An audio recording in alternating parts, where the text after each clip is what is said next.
Chapter 1209. Lu Mei purposely pushed Qin Yiru, trying to make her fall down the stairs.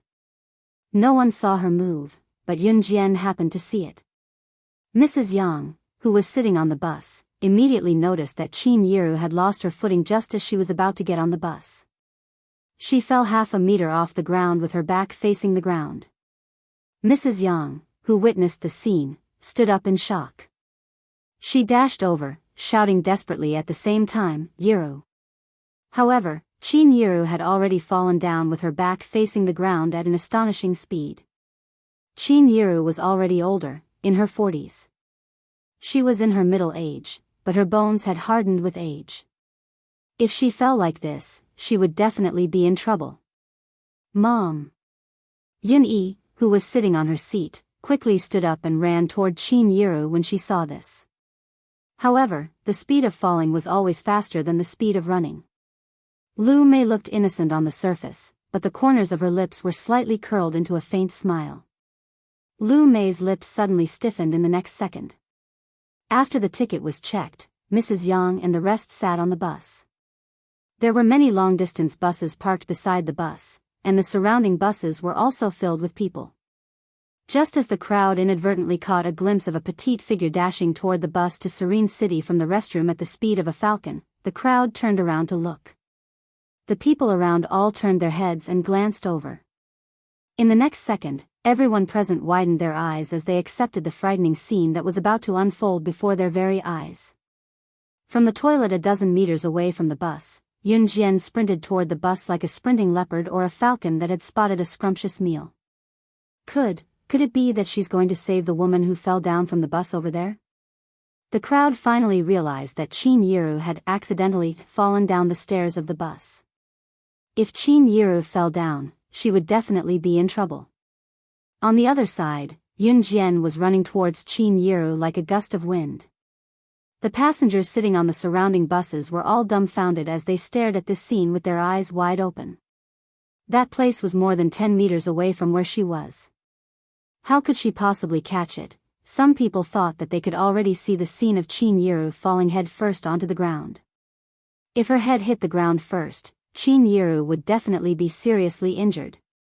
In fact, it wasn't impossible for such a serious injury to cause problems from the fall. However, before this person could finish shouting in shock, Qin Yi suddenly stopped. Everyone only felt a gust of wind flash past them. In the next second, Yun Jian flashed past. She saw that it was too late for her to reach out to support Qin Yiru, who was about to fall to the ground. Hence, she threw herself towards Qin Yiru. Could it be that she's thinking of? Someone saw Yun Jian's action and was stunned on the spot. However, Yun Jian didn't wait for this group of people to finish shouting in shock. She had already thrown herself onto the ground where Qin Yiru had fallen from more than 10 meters away. The speed of Qin Yiru falling from the air to the ground was definitely less than 4 seconds. If Yun Jian was running, it was absolutely impossible for her to react from more than 10 meters away and reach out to catch Qin Yiru. However, it was different for her to throw herself horizontally. When she threw herself horizontally, Yun Jian's entire body was propelled forward. When she ran to the last step, her whole body happened to fall horizontally onto the ground on this side. Her speed was also unbelievably fast. However, just as Yun Jian threw herself horizontally and used her own body as a meat cushion, the surrounding people were still shocked by Yun Jian's speed, which was faster than a cheetah's running speed. With a bang, Qin Yiru's entire body landed squarely on Yun Jian's body. After being bounced by the soft meat cushion, Qin Yiru was naturally fine. However, even from a distance, the surrounding people could feel the pressure that Yun Jian was under from that smash. Hence, the surrounding people couldn't help but gasp. She was caught? On the other hand, Lu Mei, who was in the car, was completely shocked by Yun Jian's astonishing speed. She could actually react from more than 10 meters away and throw herself over in just a few seconds. Chapter 1210. Yun Jian had indeed suffered a heavy blow. She groaned, but she did not cry out in pain. Just like that, she caught Qin Yiru's body and did not let Qin Yiru show any signs of injury. This scene caused an uproar in the crowd. What caused an uproar was Yunjian's running speed. Was she an athlete? How could she run from such a distance? Secondly, when she saw that Qin Yiru was in danger, Yunjian did not even think about what would happen if she took such a heavy blow. She rushed forward without hesitation and used her own body as a cushion to save Qin Yiru's life.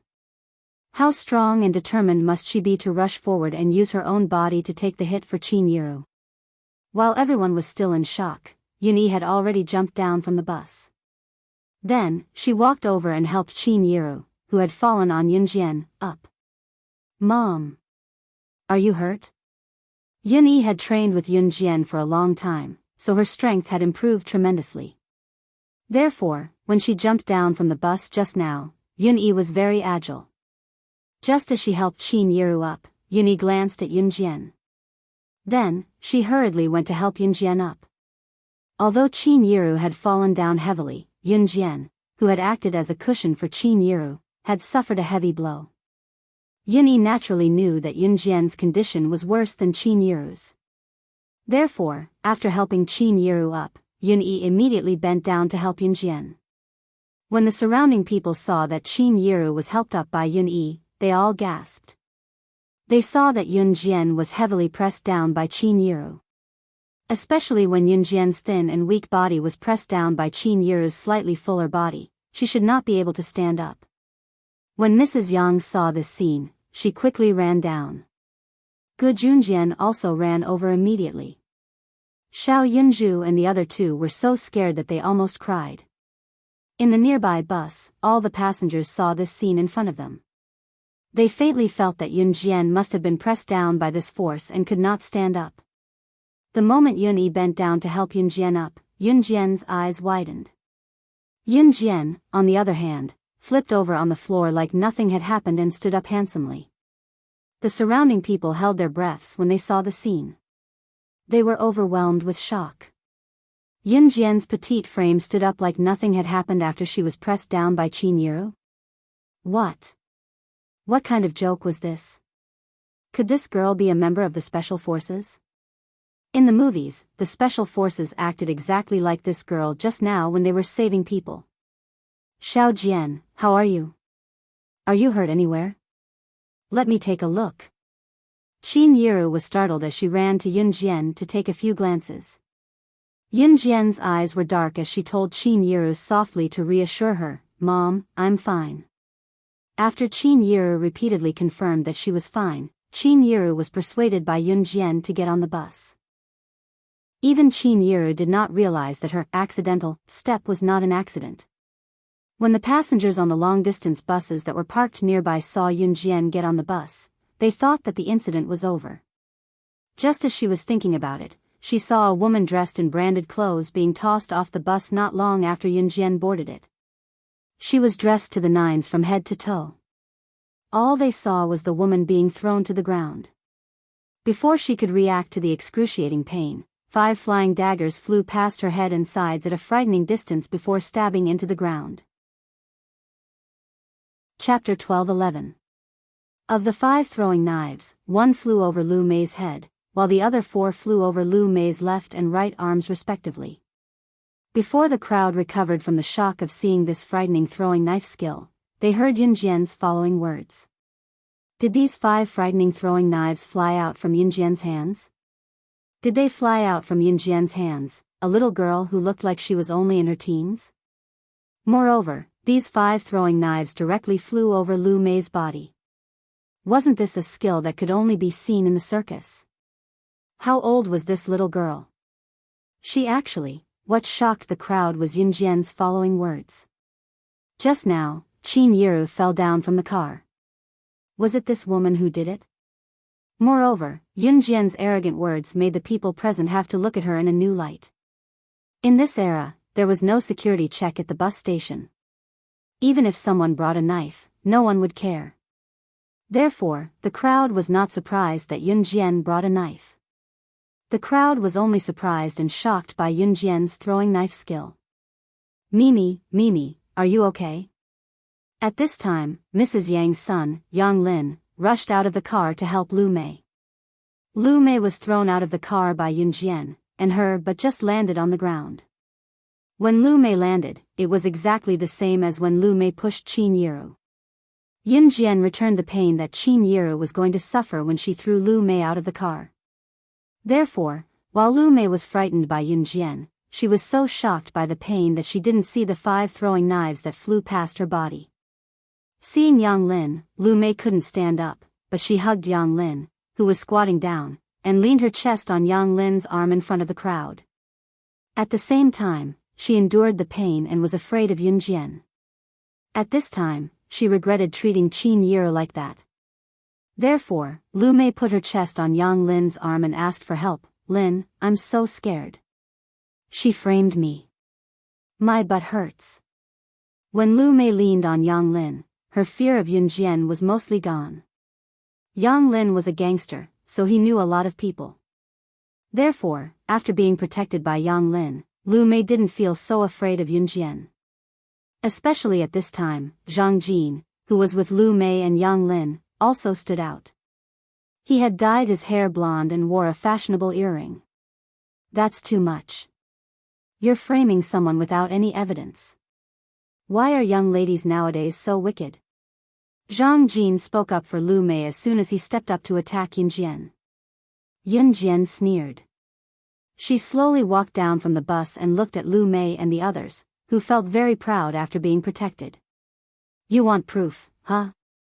Yunjian strolled to Lu Mei with a menacing smirk. Just now, Qin Yiru was almost thrown to the ground. Yunjian's bottom line was touched again. She didn't care about the opinions of the people around her and walked toward Lu Mei. "You.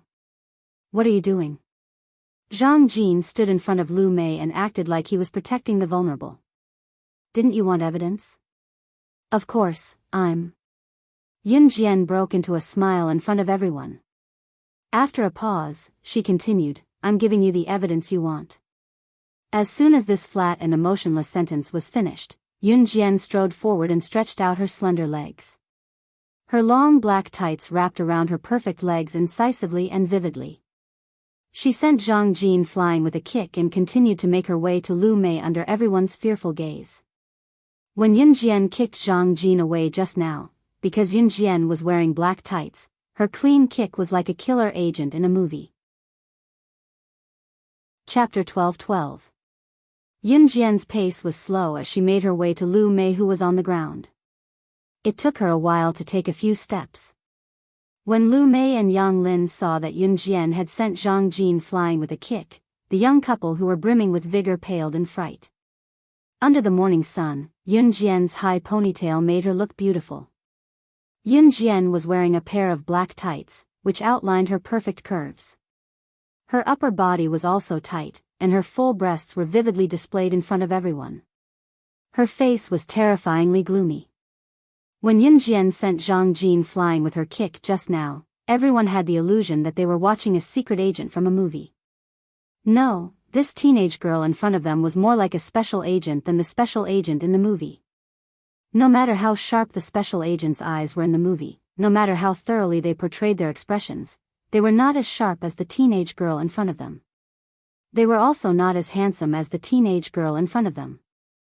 Especially when they saw Lu Mei's image of a delicate, soft, and coquettish woman, the passengers sitting on the several long-distance buses almost applauded Yunjian. "Hit her! Hit her! Hit her!" Some people even roared in their hearts. Some people were born unlikable, while some people's words and actions gave people a feeling of superiority and admiration from the bottom of their hearts. Lu Mei belonged to the former, and Yunjian belonged to the latter. Mrs. Yang, who was standing in the bus, looked very bad. As for Qin Yiru, she was dizzy from the fall just now. Qin Yiru's body was not particularly good, and the fall just now made Qin Yiru even more dizzy. At this moment, Yun Yi and Gu Junjian were taking care of her. Mrs. Yang hated that she brought her son, Yang Lin, on a trip. What kind of woman did her son find? Mrs. Yang believed Yunjian's words, very much. So at this moment, Mrs. Yang's first thought was to tell her son to dump this vicious woman Lu Mei as soon as they came back from the trip. At the moment when everyone was thinking, Yun Jian stepped forward and stood in front of Lu Mei. Lu Mei grabbed Yang Lin's hand tightly and looked at Yun Jian. She was so scared that her whole body was trembling. Because there were so many people around the bus watching, Lu Mei thought that she could not lose face. So, Lu Mei stretched her neck, glanced at Yun Jian, and then said in a trembling voice, You. Don't come over, or I'll. At this moment, Lu Mei still wanted to threaten Yun Jian, but in fact, she did not have anything to threaten Yun Jian. Yun Jian sneered. In the next second, under everyone's exclamation, Yun Jian suddenly jumped up with one foot and rushed toward Lu Mei. At this time, Yang Lin was scared half to death. When he thought of Zhang Jin being kicked by Yun Jian, he did not care about Lu Mei at this moment. Because of fear, Yang Lin forcibly pulled away Lu Mei's hand that was holding him and hid far away. Ah! Lin, you. Lu Mei didn't expect that at the last moment, her boyfriend would dodge by himself. It was just that his voice was drowned out by Yun Jian's ruthless kick. Yun Jian sent Lu Mei sprawling on the ground with a kick before she followed closely behind her. Then, under everyone's exclamation, Yun Jian stepped on Lu Mei's head and stomped hard. Lu Mei was almost suffocated by Yun Jian's foot. The people around were frightened by Yun Jian's violent behavior. This is going to kill people, right? Just when they thought about it, Yun Jian had already pulled back her leg. She reached out and grabbed Lu Mei's hair, lifted Lu Mei up, and then sneered. Chapter 12-13. As Yun Jian spoke, the people present didn't even know when a butterfly knife suddenly appeared in her hand. The butterfly knife suddenly appeared in Yun Jian's hand. She gently swung the butterfly knife twice and grabbed Lu Mei's hair with one hand. Yun Jian's style of playing with the knife came and went freely. Her movements were so skillful that it seemed that she often played with the butterfly knife. Ordinary people would never be able to play with the butterfly knife so skillfully like Yun Jian without 3 or 4 years of practice. Just when Lu Mei recovered from the pain of being stepped on by Yun Jian several times, she felt the butterfly knife spinning in front of her. However, in the next second, the blade of the butterfly knife actually stabbed towards his eyes. Ah! Not only Lu Mei screamed and closed her eyes, but the passengers on the long-distance bus around, including the bus driver and the conductor, also screamed. Everyone was frightened by Yun Jian's sudden turn of the blade and stabbing toward Lu Mei's eye. They screamed one after another, and some people even covered their eyes. Because of Yun Jian's previous ruthless means, when Yun Jian held the butterfly knife and stabbed toward Lu Mei's eye, everyone was shocked. No one doubted whether Yun Jian really dared to do it. So at this moment, everyone thought there would be a bloody scene. Qin Yiru, who was sitting on the bus, heard the scream. When she just stood up, she was stopped by Gu Junjian. Gu Junjian said to Qin Yiru very gently, "Sit down. I'll go and see." After that, Gu Junjian walked out of the bus. At this moment, the butterfly knife in Yun Jian's hand had stopped 0.1 centimeters away from Lu Mei's eye. At this time, Lu Mei seemed to have been scared to death. She closed her eyes fiercely. Because her scalp was pulled by Yun Jian, she couldn't move her face, so she closed her eyes and felt that the blade of the butterfly knife was less than 1 centimeter away from her skin. Lu Mei was so scared that she screamed on the spot. She didn't realize that Yun Jian had stopped the butterfly knife. Ah! I was wrong. I shouldn't have pushed your mother, but who asked you to be so beautiful? It's not my fault. Also, you're dressed so old-fashioned, yet Lin's mother is helping you. When Lu Mei begged for mercy, she even said a few words to clarify herself. It was obvious that she was not remorseful at all as she begged for mercy. However, the surrounding people heard it clearly. This Lu Mei was really stupid. Not only did she admit her mistake, but she also said the reason. Now, the people around didn't even have the chance to think that Lu Mei was tortured by Yun Jian. Apologize to my mother. After listening to Lu Mei's words, Yun Jian's expression remained unchanged, but she said this indifferently. I'm sorry. I'm sorry. Lu Mei was so scared that her whole body was trembling.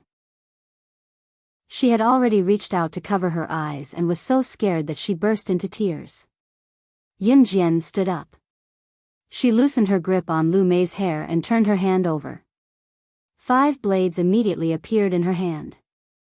At this time, Lu Mei opened her eyes and saw that Yunjian suddenly held 5 blades in her hand. She was scared silly. The surrounding people were also a little surprised. However, they heard Yunjian's beautiful, melodious voice again. She said to Lu Mei. While speaking, she turned the 5 blades in her hand.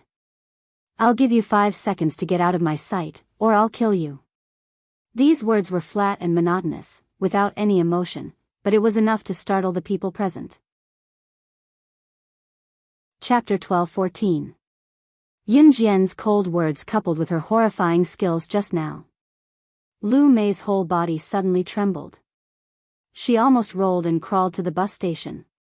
She didn't even have time to say goodbye to Yang Lin and just rushed out of here. Yunjian only sneered. A person like Lu Mei would only add to the unpleasant atmosphere of the trip. Since she had left on her own accord, it was just as she wanted. Yang Lin was also frightened by Yunjian's skills just now. Now watching Lu Mei leave, he didn't even dare to say a word. Yunjian grabbed 5 throwing knives in one hand. She looked sideways at Zhang Jin, who was kicked away by her just now. She raised her lips slightly and said coldly, "Why are you still here?" As she spoke, she twirled the 5 flying daggers in her hand in a relaxed manner. Zhang Jin shuddered in fear when he recalled how Yunjian had sent the 5 flying daggers flying past Lu Mei like she was performing acrobatics in a circus. Although he was in his 20s, it was the first time that he had encountered such a thing. At first, Lu Mei and Zhang Jin just wanted to follow them to have fun. Anyway, Yang Lin would pay the travel expenses and all the expenses for them.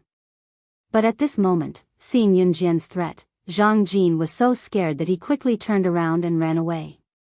Yunjian, who was standing in the same place, sneered slightly. Then she turned her head to look at Yang Lin, who was shrinking in the distance. "Why don't you get in the car?" Yang Lin was a little scared by Yunjian's skills just now. Hearing Yunjian's voice, he immediately followed her. Lu Mei and Zhang Jin could run so fast. Of course, they couldn't be seriously injured. They must have been scared. As long as they didn't make a big scene, no one would care about what happened just now. After Yunjian got in the car, she glanced at the crowd and then pursed her lips, saying, "They miss home, so they don't want to go. We'll play by ourselves." Of course, they were referring to Lu Mei and Zhang Jin, who had fled in panic. Upon hearing Yunjian's words, the corners of Yang Lin's mouth twitched. He was clearly chased away by a scary person like you. Nothing was said along the way. Serene City was not far from Longmen City as they were both in Zhe Province. After the bus brought Yunjian and the others to the bus station in Ning City, Yunjian and the others got off the bus. "Hey! Yunjian, I'm here." She saw Ningxia waving to Yunjian from afar. Ningxia's face was full of smiles. She waved her hands and her face was full of hospitality. After meeting Ningxia in Hasa village and going to the tomb, especially when Yunjian saved Ningxia in Hasa village, Ningxia's gratitude to Yunjian was indescribable. Not long ago, when Yunjian decided to bring Xiao Yunju and the others to the beach to play, Ningxia called Yunjian not long after, saying that she wanted Yunjian to visit her house. Yunjian agreed at the time. Ningxia knew that Yunjian and Lin Xiaochu were not on good terms, so she came alone today. When she saw Yunjian, Ningxia rushed over. Glancing at Qin Yiru and Gu Junjian, she greeted, "Hello, aunties." "Hello, uncles." She then ran over to help Yunjian with her luggage. Ningxia's family was very rich. Since Yunjian had saved her last time, Ningxia and her parents asked Yunjian and Mrs. Yang's family to stay for dinner. The best beach in Serene City is at Zhoudao, but it takes more than 40 minutes to get there by a big ferry. The hotels there charge a lot. So stay at my house tonight. I'll bring you around tonight and have a seafood feast. Tomorrow morning, we'll take the big ferry to Zhoudao for a whole day and come back in the evening. Ningxia came up with the most suitable travel plan. Looking at how excited Ningxia was, Yun Jian nodded with narrowed eyes. Chapter 12-15.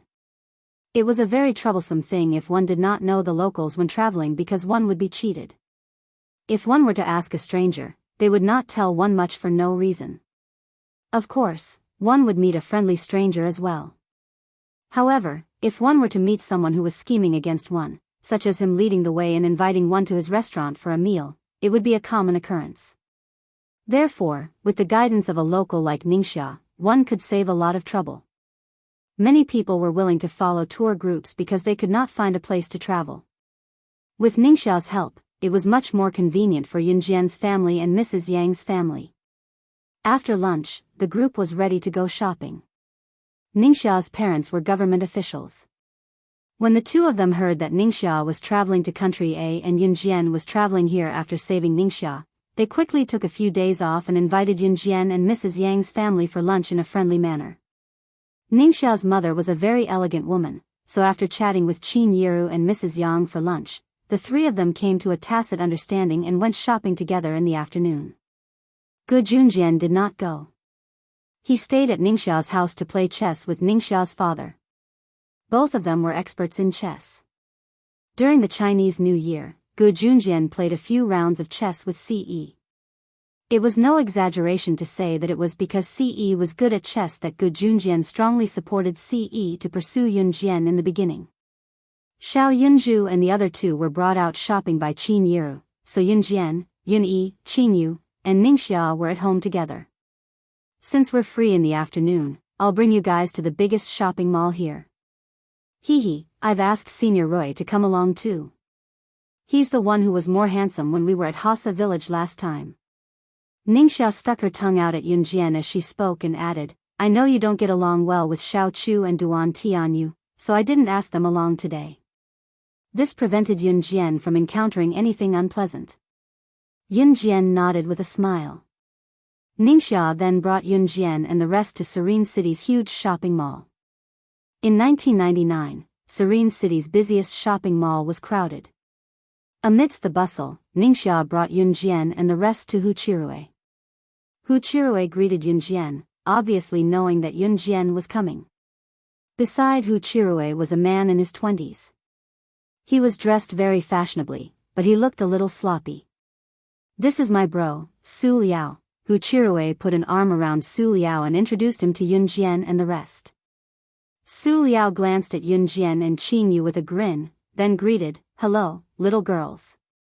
With that said, Su Liao even flipped his bangs and pretended to be cool. Yunyi grabbed Qin Yu's hand and introduced her to Huchirue and Su Liao, Hello, I'm Yunyi. This is my girlfriend. Yunyi was reminding Su Liao that they were his people, so stop looking. However, that was not the end. Su Liao had thought that Yun Jian was just a delicate little girl, so he brushed his hair to act cool. He wanted to present his coolest side to Yun Jian. However, just as Su Liao was about to brag, he heard Huchirue introduce Yun Jian to Su Liao from behind. Chapter 12-16. So she's the one who subdued the robber. Huh? What? It's her. Roy, are you sure? She's the one who subdued the robber? Su Liao did not react at first as he followed Yun Jian's gaze closely. When he heard what Huchirue said later, Su Liao was almost dumbfounded from shock. Suddenly hearing that Yun Jian was the girl whom Huchirue had been talking about a few days ago, Su Liao nearly fainted from the shock. After all, Huchirue had been bragging about Yun Jian's abilities a few days ago.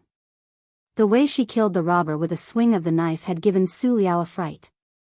Now that he heard that Yun Jian was the main character, Su Liao had imagined Yun Jian to be weak. It was not hard to imagine how shocked Su Liao was by Yun Jian's abilities. Alright. Why don't we go for a walk by the beach? Ningxia suggested suddenly and turned to Yun Jian to continue her explanation. The best beach here is at Zhoudao. We'll take the big ship there tomorrow morning. The water on the beach is especially clean. We can swim in the water in our swimsuits. Let's go for a walk by the beach today. There's a beach here too, but it's not that clean. We'll go for a walk today and I'll bring you to a clean beach for a swim tomorrow. Ningxia had initially wanted to bring Yunjian and the rest to Serene City's shopping mall, but she recalled that there was a sea near the shopping mall when they arrived. Hence, she suggested quickly. Everyone agreed with her suggestion without any objections. After all, shopping mall existed in every city. It was not rare. Since Yunjian had come all the way from Longmen City, she wanted to see the sea. Qin Yu's eyes glinted when she heard that they were going for a walk by the beach in Serene City. Qin Yu avoided him discreetly and watched as Ningxia, Hu Chirue, and the other two walked ahead first. It was only then that she pulled Yunjian closer and whispered in her ear, "Sister Jian, I received news earlier that there'll be an international bigwig conducting an arms deal at a certain beach in Serene City today. I wonder if it's the sea we're going to." Qin Yu was always paying attention to international events, so she was usually privy to the details of some secret arms deals. "It's fine. Let's go." Yunjian looked relaxed. Just as Yunjian and Qin Yu whispered to each other, Su Liao, who had been walking in front, suddenly turned around to see Yunjian and Qin Yu whispering to each other. "Hey, what are you whispering about? Why are you so secretive?" Su Liao asked curiously. "Nothing." Yunjian replied coldly. Then, they came to the beach.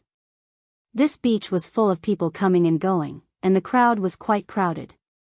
Ningxia stuck her tongue out and turned to look at Yunjian before telling the rest, "I know there's a sea nearby that's empty. It's not far away. I'll bring you guys there."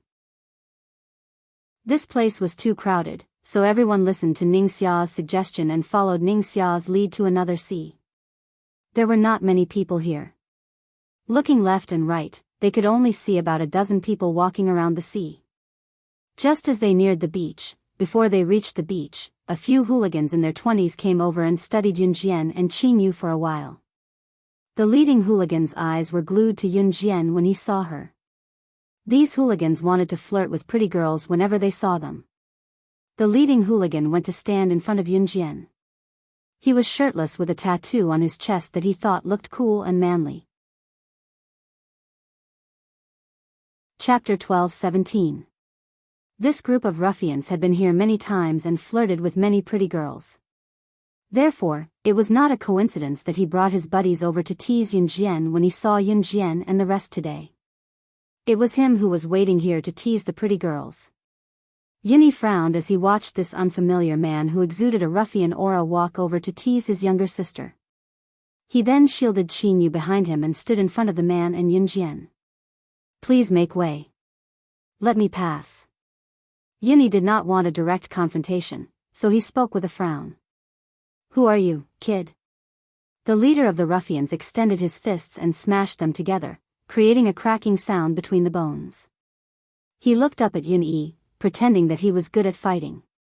After the ruffian put on an act, he glanced at Yunjian, who was standing behind Yunyi, from the corner of his eyes. He felt that his bones had cracked when he clenched his fists and smashed them together. It was a dashing move. Therefore, the ruffian wanted to see Yunjian's reaction. The ruffian knew that he was quite good-looking. He assumed that ordinary women would think that he was powerful and influential after seeing his looks and the tattoo on his bare chest. Then, they would try to seduce him. As long as it was a woman, they would be willing to talk to him. However, when the ruffian caught a glimpse of Yunjian, who was not far away, he saw that she was not moved at all. She was not attracted by his cool act just now. The hooligan's self-esteem was greatly damaged. Just as he was about to do something to show off his abilities, Yi Ci suddenly stopped him. "Capture them all and seal off this area." Suddenly, a man's voice in a foreign language rang eerily. Yunjian narrowed her eyes abruptly. The man spoke in German. Just as Yunjian narrowed his eyes, he saw a group of people dressed like they were from the underground black market running in from not far away. They came in and surrounded the place in no time. At the same time, a dozen of them rushed over in an attempt to restrain Yunjian and the rest. Qin Yu's eyes glinted. She did not expect to run into what she had mentioned in the beginning. Sister Jian, looks like this is where they're trading their firearms. Qin Yu went close to Yun Jian and told her softly. Yun Jian had thought that she would not run into something like this since there were so many places by the sea in Serene City. Who knew that she would actually run into it? Soon, a dozen people came over to tie up Yun Jian and the rest. Yun Jian did not struggle. There were people who were tied up and tried to scream, but the people from both sides of the firearms trade covered their mouths with black tape immediately. The thugs, who had been acting cool in front of Yun Jian just now, were now dumbfounded by what they saw. They had never seen such a terrifying scene before. They were men from the underground black market. They were all real gangsters. Yun Jian did not struggle because these people would release all the innocent people around them once the firearms trade was done. They were not letting them go now because they were afraid that these people would spread rumors. Once the trade was done, it would be too late even if someone who wanted to disrupt the firearms trade got the news.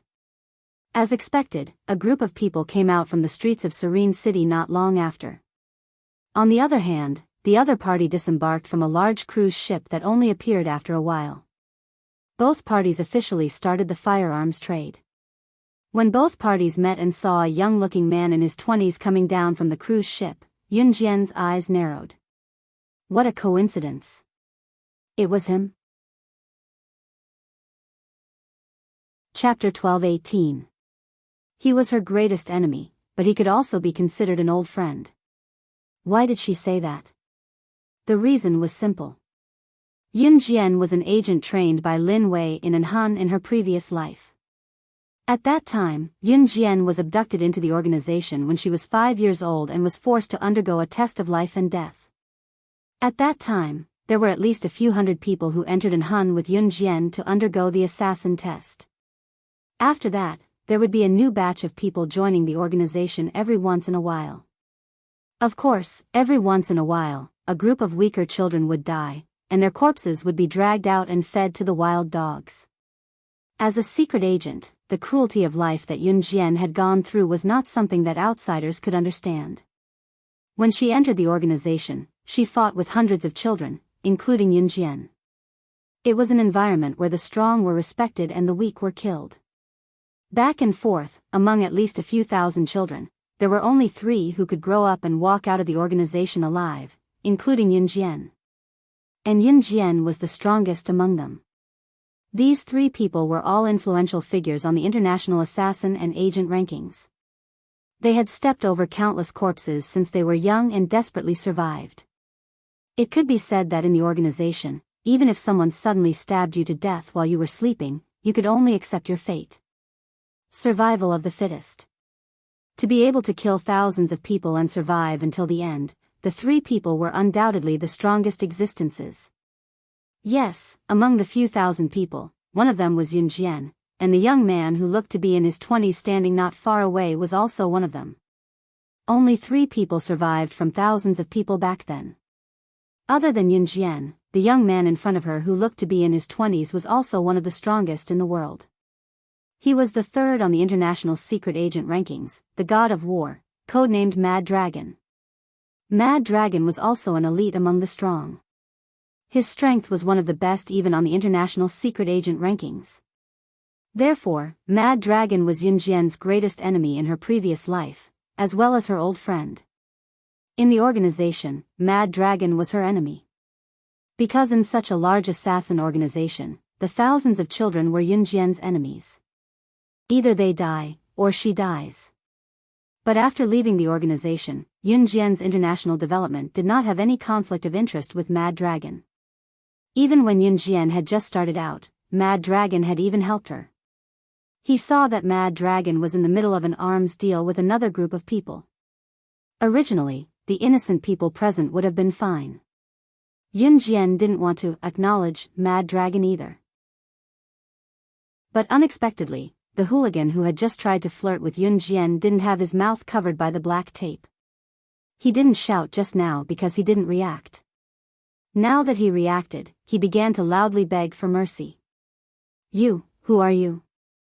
We're just passing by, just passing by. Let us go. I beg of you."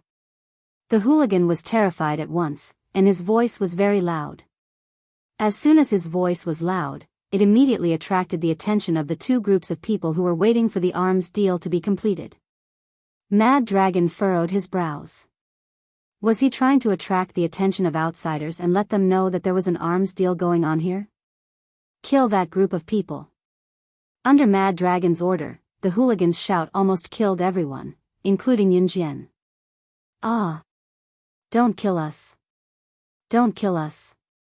Not only did the hooligan not realize that he was the one who caused this disaster, he began to wail like a ghost and howl like a wolf. If the hooligan didn't shout, Yunjian and the others wouldn't have been noticed at all. When the arms deal was over, Yunjian and the others could be released. However, the hooligan's shout directly attracted Mad Dragon's attention. Mad Dragon was the same as Yunjian. They were both kings who climbed out of piles of corpses. He was used to seeing dead people and killing people. There was no difference between killing a few more and killing a few less. After receiving Mad Dragon's order, the men immediately took out silenced pistols from their pockets. Just as they were about to shoot the hooligan and Yunjian, who was next to the hooligan. Chapter 12-19. Back when she was in an Hun group, she was the most capable one among the hundreds of people. Her strength was reflected in her ruthlessness, her speed, and her insanity. Why was it said that an Hun only had a few hundred people while Yunjian and the rest had killed thousands of people and survived? The reason was simple. An Hun would have a new batch of recruits every year. At the same time, there would be a group of weak people being killed by strong people in an Hun every day. If the newcomers were too weak, they would be killed by the strong people in no time. Only a few hundred people would survive every year. This batch of recruits would die the next year, which led to one thing.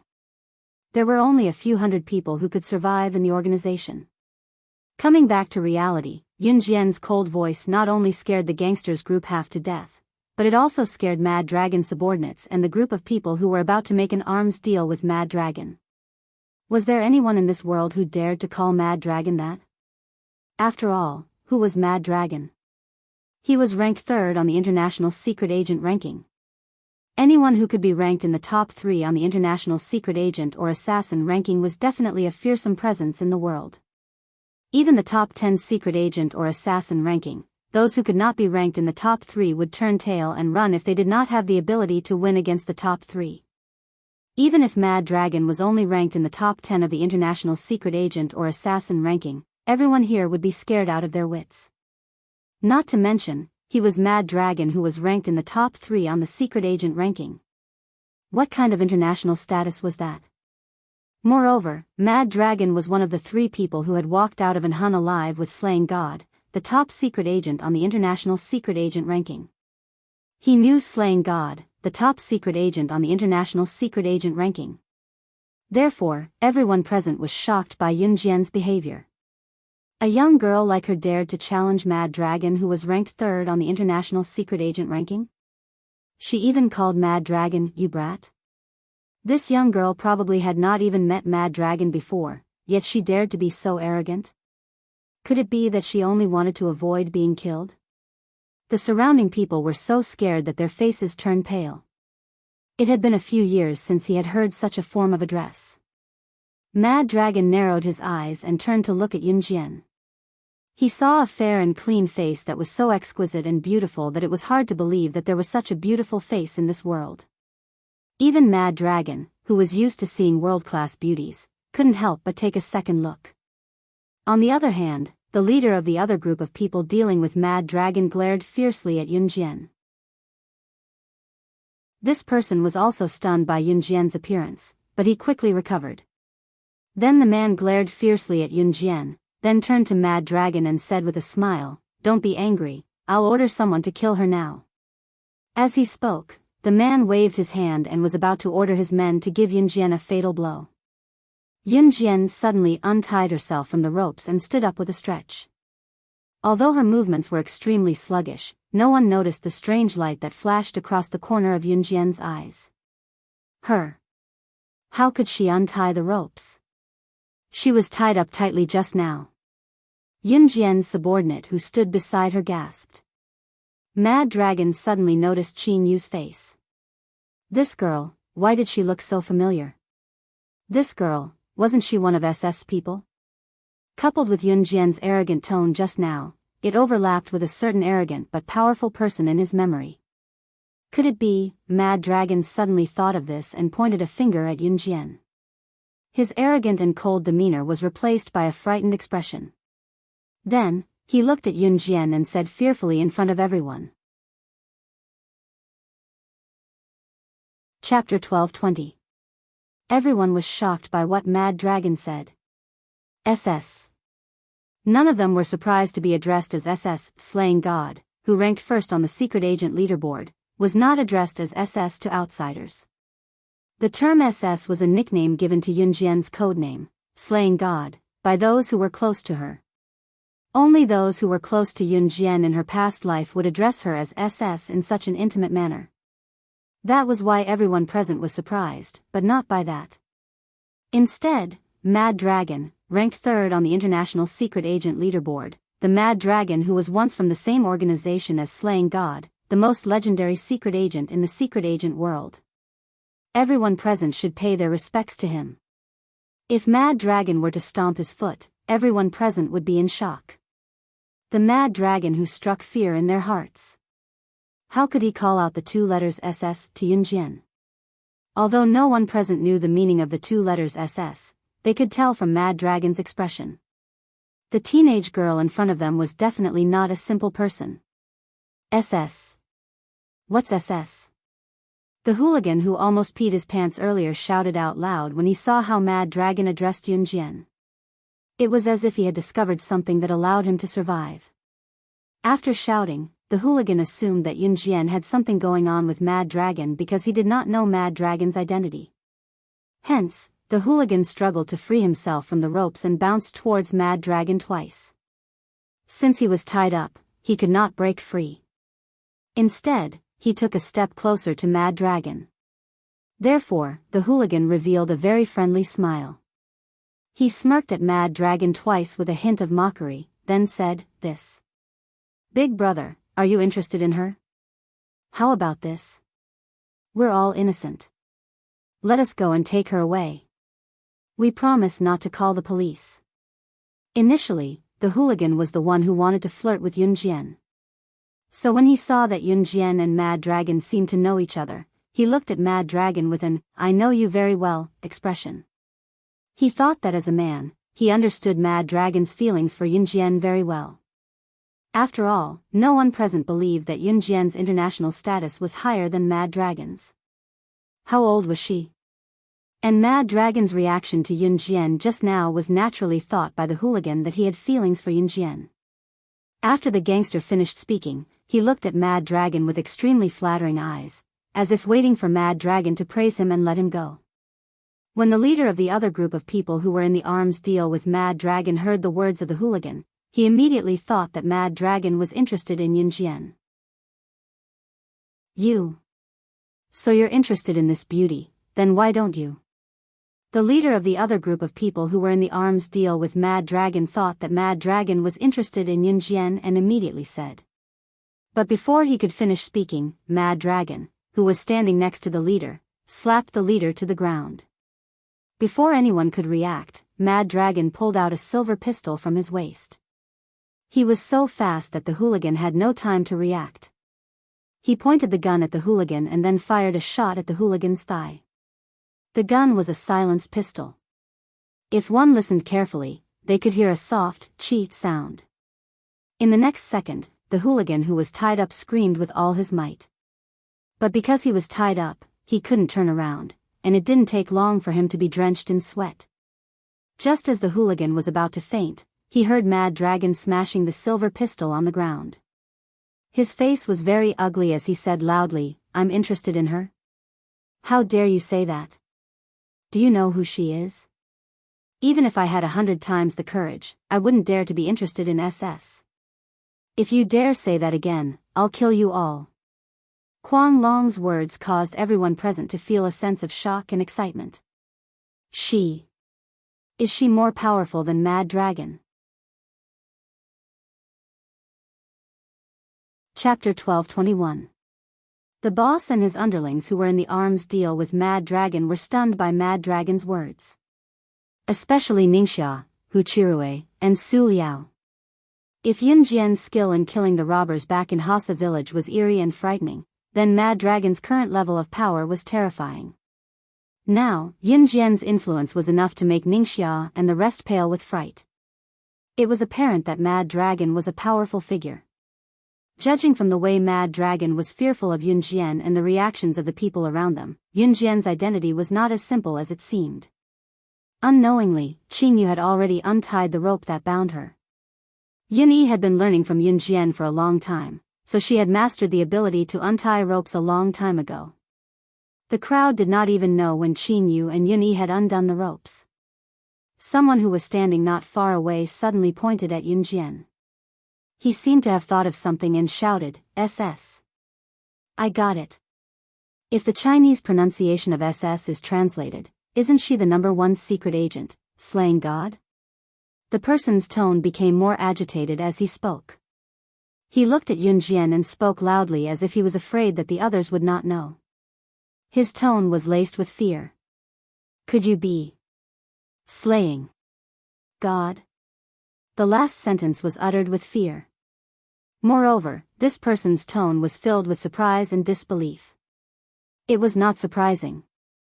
If Yun Jian was really the #1 secret agent, slaying God, how was this possible? This girl who appeared out of nowhere was the #1 secret agent, slaying God? How was that possible? Slaying God came and went without a trace. Her whereabouts were so eerie that it was frightening. Moreover, every time slaying God appeared, she would wear a mask made of human skin. Therefore, the number of people in the world who had seen slaying God's true face could be counted on one hand. As soon as that person finished speaking, everyone present was dumbfounded. What?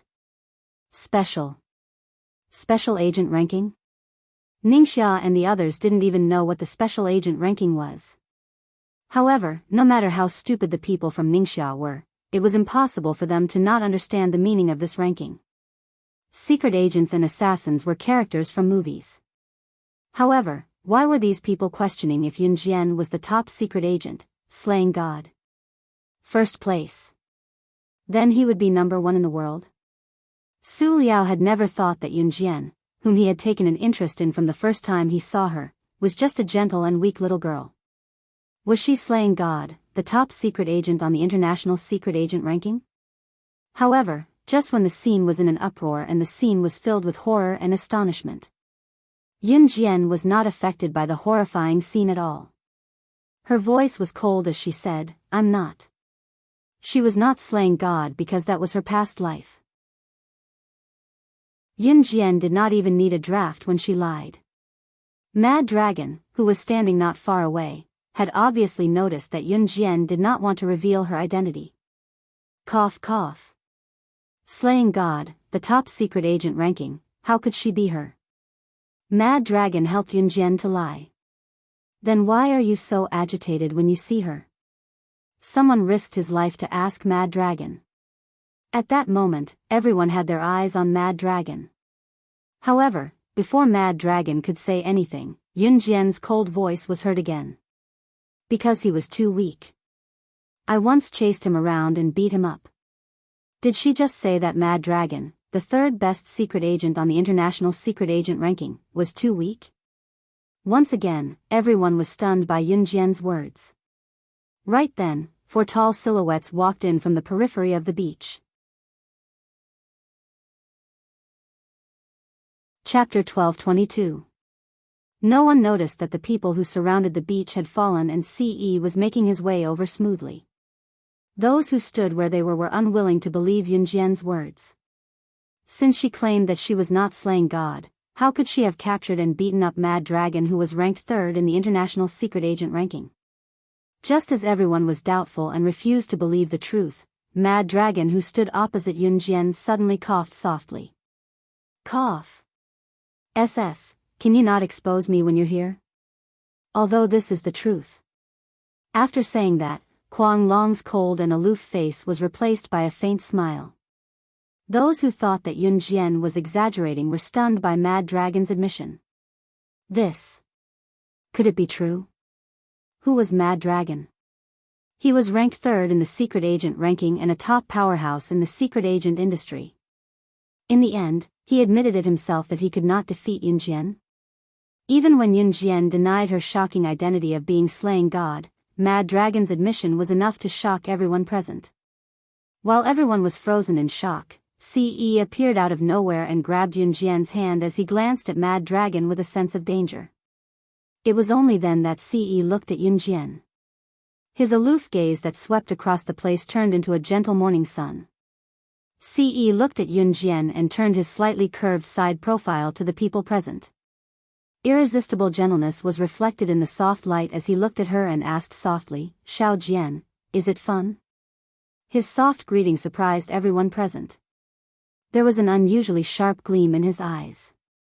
The man who appeared out of nowhere could still look at Yun Jian with such a doting gleam when he saw her. Yun Jian did not resist Ce's handshake. Instead, she openly interlaced her fingers with his. "Where are the people guarding the perimeter? Didn't they seal off the sea? How can anyone come in? Where are they?" The boss, who was about to trade arms with Mad Dragon, suddenly grabbed one of his men's collar and bellowed.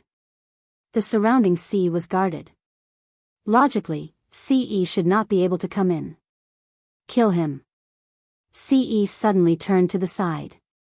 His flawless face was so perfect that even men could not help staring at it for a few seconds. Ce uttered the word nonchalantly as he grabbed Yun Jian's hand with one hand while the other was casually and lazily tucked in his pants pocket. There were 3 people standing behind Ce, Mo Sen, Shuang, and Lin Wei. At this moment, Shuang was resting one hand on the shoulder of Mo Sen and Lin Wei respectively. He was hugging the shoulders of these 2 people with his back facing them. It seemed that he was whispering something. "What? You actually dared to kill my men? You?" The boss was clearly a bit stupid.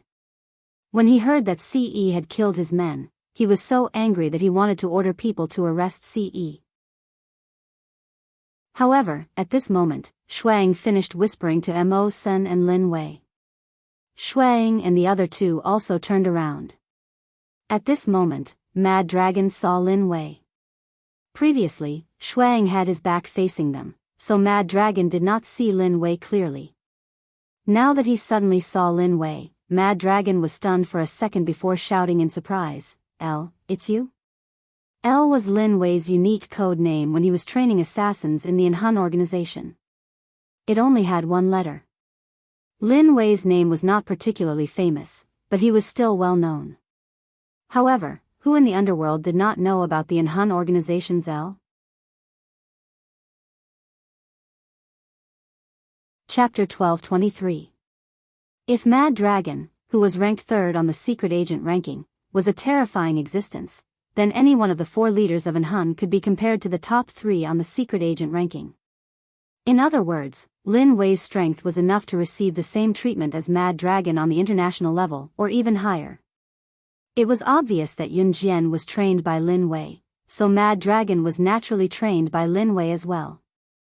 Mad Dragon was a little surprised to see Lin Wei here, but he didn't say anything after he recovered. Lin Wei only nodded slightly at Mad Dragon, but didn't say anything. In comparison, among the 4 leaders of Enhun, only Lin Wei was more aloof. He was the one who didn't talk much, and if he didn't have to, he wouldn't say a word. According to the ranking of aloof, the second would be Mo Sen, who was very steady in his work. "Hey, brat, I've finally met a student of yours." Shuang put his arm around Lin Wei's shoulder, leaned in front of Lin Wei, and joked with him. "Let go." Lin Wei spat out a word with a cold face.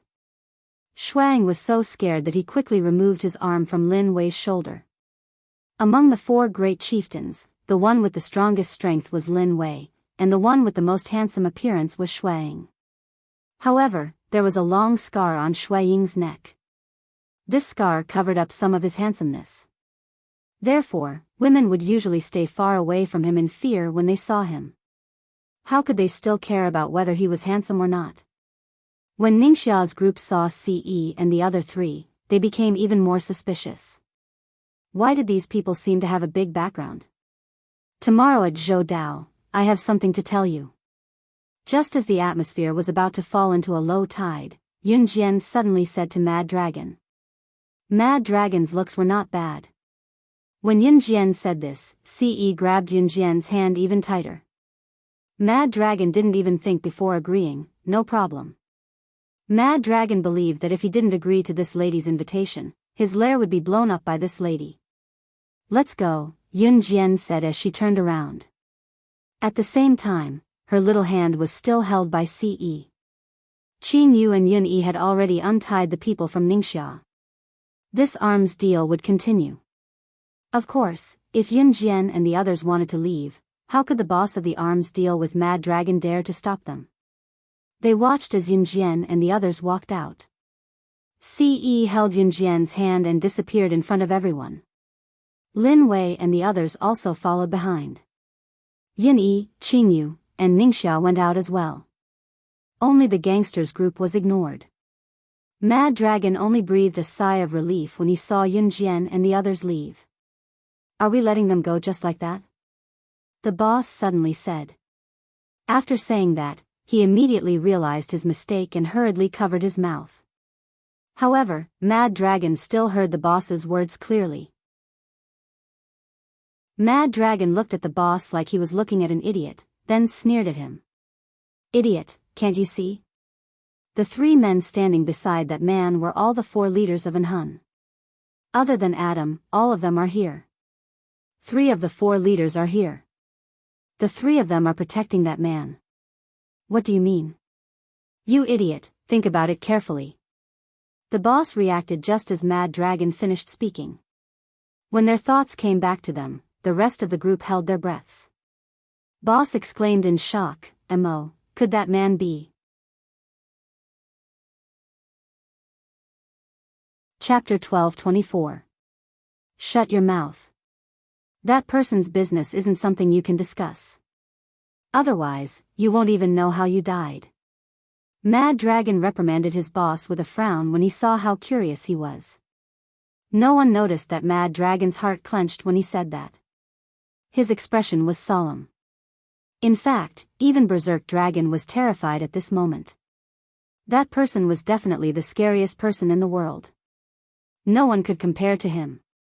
If he or boss dared to leak a word about him today, they would not live past tomorrow. Seeing Mad Dragon's solemn expression, boss was shocked and immediately covered his mouth. On the other side, Ce held Yun Jian's hand as she walked in front. Lin Wei and the other 2 followed behind her. Yun Yi and Qin Yu walked side by side as well. Behind them were Ning Xia and the other 2 who were still in shock. It was not until they walked out that Su Liao looked at Yun Jian who was walking in front. His gaze fell on Ce's hand that was holding Yun Jian's. Su Liao was silent for 2 seconds before he asked Yun Jian, Who were those people just now? How can they open fire so brazenly? Su Liao, Ning Xia, and Hu Chirue were together. They were all university students and had never seen such a scene before. They were obviously scared out of their wits. Ningxia and Hu Chirue had already seen it in Hasa village, but when they saw the frightening scene again, they were still frightened from the bottom of their hearts. Yun Jian was taking 2 steps forward when she suddenly stopped and turned around slightly. Her hand was still held by Ce. She smirked and said, "You want to know? You can go back and find out." After that, Yun Jian ignored Su Liao who was trembling in fear and continued walking forward while holding Ce's hand. When they came to a fork in the road, Yun Yi greeted Yun Jian before taking Qin Yu to shop. Yun Jian nodded at once and Yun Yi pulled Qin Yu away. "Hey, young mistress, was that your sister-in-law?" Shuang put his arm around Mo Sen's shoulder and asked Yun Jian. Obviously, the sister-in-law was Qin Yu. Qin Yu's international reputation was not weak, so it was not surprising that Shuang knew her. Yes, Yun Jian replied. They then went to the shopping mall nearby. They had planned to shop here, but Ning Xia was eager to bring Yun Jian and the rest to the beach, which led to the incident earlier. Ning City was huge, but this was the biggest shopping mall near Ningxia's home. They had not even made one round when they bumped into Qin Yiru, Mrs. Yang, and Ningxia's mother, who were also shopping. Qin Yiru was holding Duanli and Duanya's hands. Yun Zhu, on the other hand, walked on his own. In the words of his classmate, Xiao Hui, he was a man and a man should walk on his own. Once he saw Yun Jian, Yun Zhu's manly demeanor just now vanished without a trace. Sis. C.E. Gidge. Xiao Yunzhu ran toward Yun Jian. Yun Jian let go of Siyi's hand when she saw Xiao Yunzhu and squatted down to extend her hand. She thought that Xiao Yunzhu would throw himself into her arms. Unexpectedly, Xiao Yunzhu bypassed her and hugged Siyi's leg tightly. C.E. Gidge. Hug. Yun Jian, who was prepared to receive Xiao Yunzhu's hug, pursed her lips and stood up discreetly. C.E., who was standing beside Yun Jian, saw that Yun Jian was defeated. His perfect, handsome face curved slightly and his eyes were filled with adoration. Then, he bent down in the next second and carried Xiao Yunzhu in a suave manner. Ningxia's mother, who was standing afar, stared at Ce and Yun Jian, who were carrying Xiao Yunzhu. She could not help saying to Qin Yiru. Chapter 12:25. Both Ningxia's mother and Ningxia's father came from the countryside. They studied well when they were young and became government officials when they grew up, earning their current standard of living. Therefore, even if their standard of living was not on the same level as before, Ningxia's mother's mindset was still more of a rural person's. Rural people usually got married in their teens. Even if they did not get a marriage certificate, they would hold a banquet in the village to get married first and make up for it when they could get a marriage certificate. Most of them were 16 or 17 years old, while some rural girls were already mothers of 1-year-old children. Therefore, when Ningxia's mother saw how compatible Yun Jian and Ce were, she could not help blurting out those words. Yun Jian's cheeks flushed right after Ningxia's mother said that.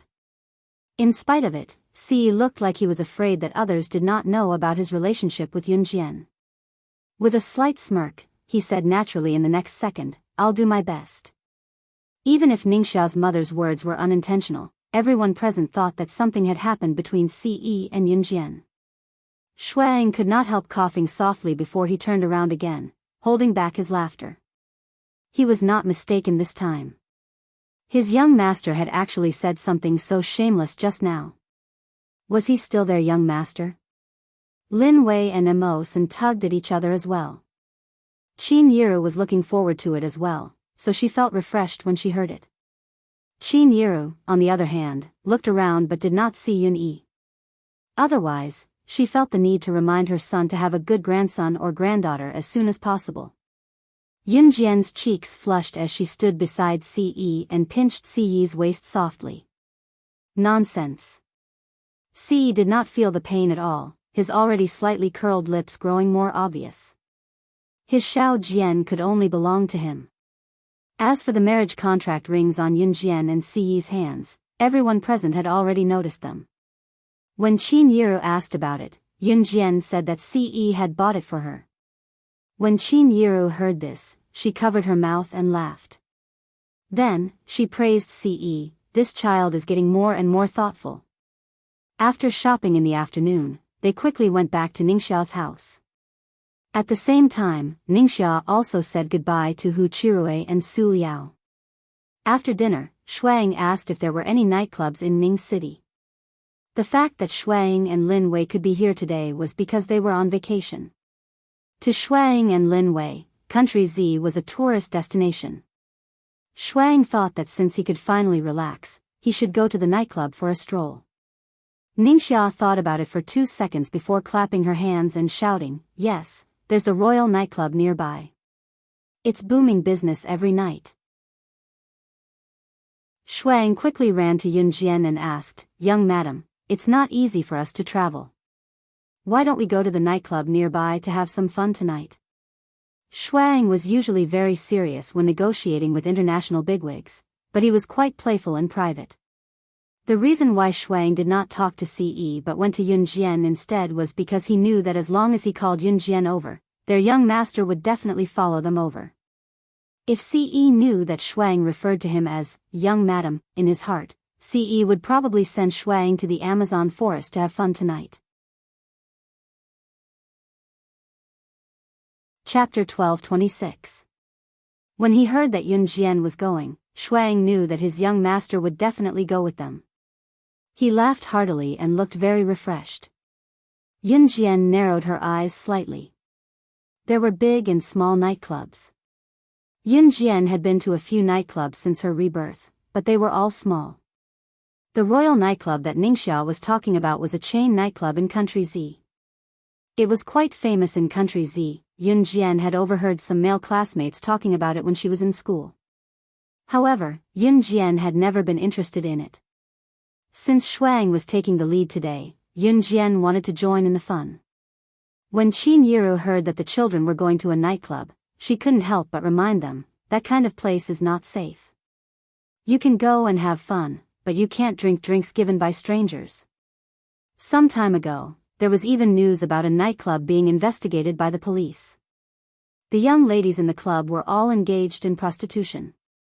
In the end, they didn't know about it until the police investigated.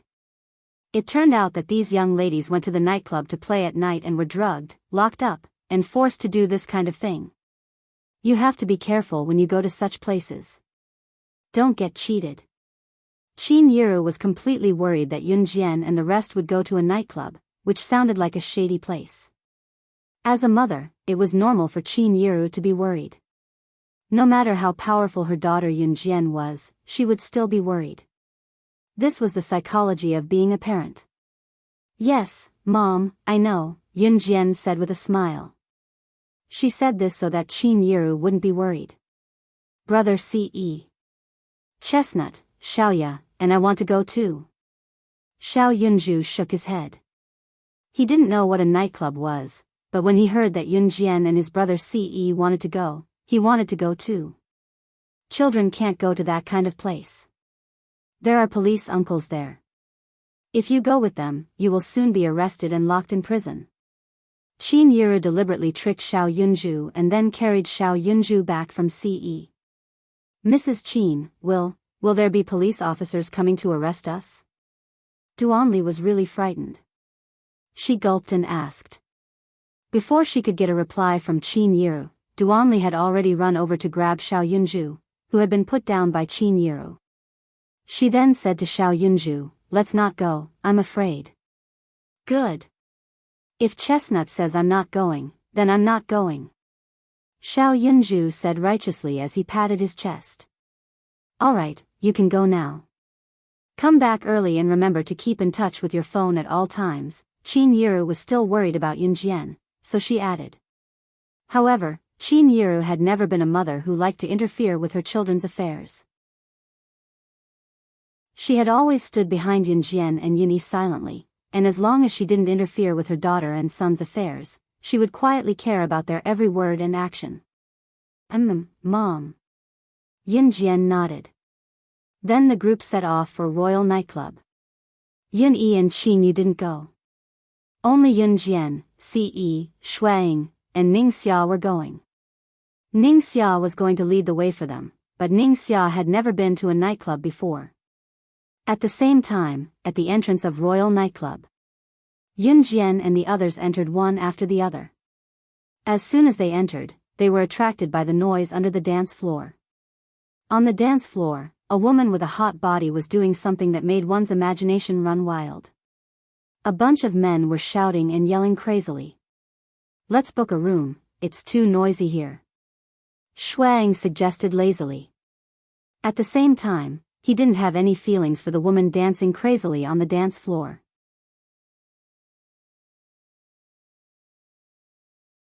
Chapter 12:27. At this moment, at the side of the dance floor, a plump old woman with a wrinkled face and an ugly complexion was sitting in front of a patterned low table. Opposite the old woman sat a cowering middle-aged man, who seemed to be discussing something. But it was obvious that the old woman's identity was higher than this cowering middle-aged man. Because on the dance floor, that hot beauty was crazily twisting her body, presenting her exposed body in front of the group of men below the dance floor. Therefore, it attracted the screams of the men below. The noisy sounds in the pool and the screams and shouts of the men made the old woman hiding in the corner and the cowering middle-aged man talk loudly about the indescribable topic without fear. The middle-aged man cowered and looked at the old woman. He was about to take the initiative to break the silence and said, "Aunt Hong, you." The old woman called Aunt Hong, who was in her 40s or 50s, didn't wait for the middle-aged man to finish speaking, and slapped the table and stood up. After Aunt Hong stood up, she pointed at the beautiful woman who was twisting her body on the dance floor to attract the attention of the men, and sneered at the middle-aged man. "Only this kind of goods. How long ago is this kind of goods? It's time to change it. No wonder our shop's business has been snatched away by the newly opened heaven on earth." Aunt Hong looked very angry. The middle-aged man opposite her was startled, and then he suddenly lowered his voice and said to Aunt Hong, "Recently our shop has a few young ladies, and they are still virgins. Aunt Hong, do you want to send them to the bosses? Only this kind of goods. Can't you find a different kind of goods?" Aunt Hong said, "Goods." Listening to her tone, she didn't treat people as people at all. But just when Aunt Hong said this, she was suddenly attracted by a slender figure who had just entered the door. The figure who had just entered the door may not be as enchanting and charming as the beautiful woman who was twisting on the dance floor, but at a glance, it could attract people. Even Aunt Hong, who was a woman, was thoroughly attracted by it at first glance. For a time, Auntie Hong didn't even have the thought to curse the middle-aged man. Her entire being seemed as if her soul had been taken away as she walked towards that delicate and pretty figure with an unbelievably exquisite face. Yun Jian, C.E., and Shui Ying were standing at the entrance. Yun Jian agreed with Shui Ying's suggestion to book a private room. Shui Ying actually had other motives for coming here today. He had invited an international big shot who had just arrived in Serene City to come here, intending to cooperate on some matters. Shui Ying was the leader of the Inhan organization and the other partners. Now that he finally had a vacation, it was only natural that he would be able to travel. However, during the holidays, he still had to deal with the things that needed to be done. Shui Ying planned to open a private room first and settle the young madam and Ningxia inside. Then, he would ask the young master, Lin Wei, and Mo Sun to accompany him to talk to that international big shot. That was what Shui Ying thought. That was why he called Yun Jian over so that his young master would be willing to come along. Just as Shui Ying finished his words and got Yun Jian's tacit approval, Shui Ying's face changed. At this moment, a very short woman, who was about 40 to 50 years old, wearing a red cheongsam, stood in front of everyone. Once Auntie Hong stood there, she glanced at Yun Jian conspiratorially before coming over with a grin and spoke in a friendly tone.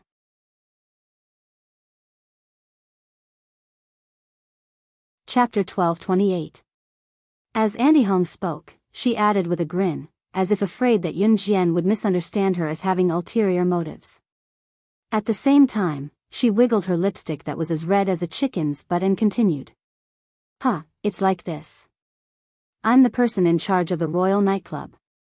You can call me Aunt Hong. I think it's your first time here to play, right? I think you are all young people. The front hall is noisy and not suitable for you. Do you want to get a private room? I'll take you there. Aunt Hong said, revealing a smile that she thought was very kind. But in her heart, she was thinking, follow me to the private room. It's easier to do things in the private room. Yun Jian narrowed her eyes. Aunt Hong's uninvited appearance made her suspicious. But from Yun Jian's appearance, she didn't have any doubts about Aunt Hong. This made Aunt Hong think that the little fish had taken the bait. Thank you, Aunt Hong. This is my first time here. Let's go to the private room with Aunt Hong. Ningxia was a silly child. She had never been to such an occasion before. She thought that Aunt Hong really came to help out of kindness. Okay, I'll let the waiter at the front desk lead the way for you. In order to not let Yun Jian and the others be suspicious, Aunt Hong didn't personally lead the way for Yun Jian and the others. After saying this, Aunt Hong signaled the waiter at the front desk. When Aunt Hong signaled the waiter to lead the way, her back was facing Yun Jian and the others. So when Aunt Hong winked at the waiter, Yun Jian and the others, who were standing behind Aunt Hong, didn't see it. Soon, the waiter led Yun Jian and the others to the private room. Seeing Yun Jian and the others disappear in front of her and turn the corner to the back of the dance floor, Aunt Hong's kind and smiling face instantly drooped. Aunt Hong. The middle-aged man who was talking to Aunt Hong just now came over and looked at Aunt Hong and shouted. I've already sent someone to bring her over. Send a few more people over. This little girl is definitely the best. After a few years of training, she will definitely become our royal family's #1 miss. Matchmaker revealed a strange smile. Yes. The middle-aged man responded. Then, he paused for a moment before asking Aunt Hong about the doubts in his heart. Auntie Hong, that woman and that man were holding hands when they went in. It's obvious that they are a couple. Could it be that this woman is no longer a virgin? Isn't this girl worthless if she isn't a virgin? With her looks, even if she isn't a virgin, she can still be sold for a good price. Hurry up and prepare for me. This time, I'm going to do something big. Aunt Hong kicked the middle-aged man and then whispered. The middle-aged man immediately replied, yes, yes, yes. Then, he ran away. After Yun Jian and the others entered the private room, Shuang begged Ce to follow him to meet the international big shot. Mo Sen and Lin Wei stood to the side and watched, their mouths twitching from time to time. At first, Ce refused to go. Shuang begged for more than 10 minutes, but to no avail. Then, Yun Jian said, go and take a look. I'll wait for you here. Yun Jian's words made Ce's ears tingle, making Ce feel inexplicably refreshed. Okay. Then, Ce immediately agreed. She put one hand in her pocket and stood up to walk out. At this moment, Shui Ying's mood was very complicated. He had been with the young master for so long, but a single word from the young mistress was more effective. Who did he offend this time? If he had anything in the future, he would ask the young mistress for help. Thinking of this, Shuang stood up from his seat and followed Ce. Then, he ran out with Lin Wei and Mo Senator just as Ce and the others left. A waiter came in and brought in a pot of free tea. When the waiter left, he didn't close the door tightly and left a small gap. Yun Jian could clearly feel that someone was sizing her and Ningxia up with narrowed eyes outside the crack. Chapter 12:29. As soon as she finished drinking, Ningxia felt dizzy. She looked at Yun Jian, only to find that Yun Jian had split into 2 figures, 3 figures. Yun Jian, why are there so many of you? Ningxia shook her head.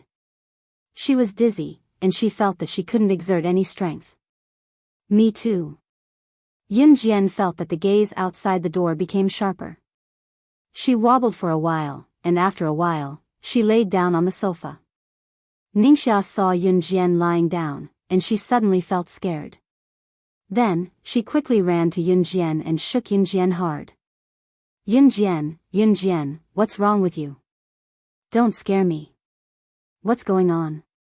Why do I feel more and more dizzy? As soon as Ningxia said the last word, her voice stopped. Then, her head shook again, and she directly fell to the ground. Aunt Hong, who had been squatting at the door for a while, saw this. She directly pushed the door open and entered. Because she was afraid that Yun Jian and Ningxia were not unconscious, Aunt Hong rushed to Yun Jian and Ningxia and shook them. She asked nervously even though she knew the answer, wake up, wake up. Little girl, what's wrong with you? In order to verify that Yun Jian and Ningxia had completely fainted, Aunt Hong also reached out to scratch Yun Jian and Ningxia's stomach and under their arms. Ordinary people were very sensitive to these 2 places. Aunt Hong scratched, but she didn't see any reaction from Yun Jian and Ningxia. At this time, she put away her very nervous look and shouted at the door, come in. Immediately, 2 women came in and moved Yun Jian and Ningxia to another place. Aunt Hong basically called women to do things, such as moving the unconscious Yun Jian and Ningxia to another place. Of course, this was to not attract attention. Tick-tock, tick-tock, tick-tock, the sound of water was leaking. This was a dark basement where no sunlight could be seen. In one part of the basement, there were still water droplets. These water droplets dripped down, covering a large area of the basement floor. Yunjian had already woken up. Or to put it another way, she had not fainted since she was unconscious. At this moment, Yunjian's whole body was tightly tied up with hemp rope. She looked around and could clearly tell that this was not the Royal Nightclub's territory, but a basement. However, the basement was not in the Royal Nightclub. There were many teenage girls tied up around Yunjian. At a glance, there were at least 20 of them. Ningxia was back to back with her back to back. At this time, Ningxia had not woken up. Sob, sob, sob. Not far away, a girl about Yunjian's age was sobbing and shaking. There were also girls who were frightened by the scene in front of them. At this moment, they were desperately asking, "Where is this? Have we been abducted? Then, will we die?" Woo! There were more than 20 teenage girls at the scene. Some of them were not awake, but as long as they were awake, they were crying softly. There was a girl who had been captured for a long time who didn't cry, but said in a depressed tone, "We're finished. The prettier girls who were captured before have been sold. They will sell us." When she said this, the girls around her cried even harder. Yunjian frowned when she heard the cries. She was not nervous, but she was irritated by the girls' cries, so she scoffed in the next second. "Shut up, all of you."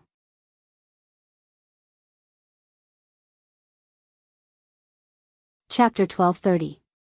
The group of girls around her were only in their teens and were very young.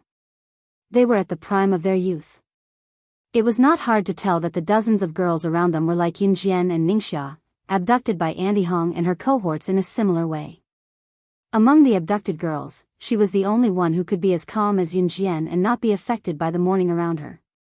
She forced herself to cry and even yelled, "Shut up, all of you." Obviously, many people around her did not know what was going on, but they were shocked by the gloomy basement in front of them. Especially when they were tied up with ropes, it was like the scene of a kidnapping in the legends. In addition, there was a girl who had been here for a long time who said that the beautiful girls who were abducted before were sold. The girls around her were even more scared. At this time, Yunjian's shout frightened the people around her.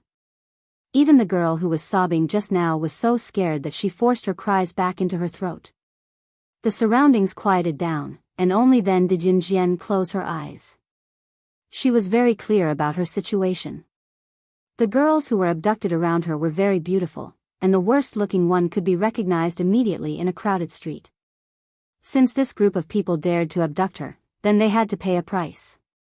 In the darkness, Yunjian's lips curved into a cold arc. Since she encountered this kind of underground hookup, then, after an unknown amount of time, the crying stopped, and the girls who were awake began to talk to each other. However, from the girls' conversation, Yunjian could still hear their deep fear. "I've been here for half a month." At this time, a girl spoke with a desperate tone. After pausing for 2 seconds, the girl's voice became slightly trembling. Her throat was hoarse, and her voice sounded like she was about to sob at any time. "I was drugged, and when I woke up, I was here. The girls who were with me before, they were all sold. This is not a place for people to stay. They fed us like animals, and sold them, let a lot of men defile them. We will also be sold like that." At the end, the girl could not help but sob again. The basement was very dark, but the surrounding girls were frightened by the girl's words and began to cry again. Some of them trembled all over, and were so scared that they could not turn over and move.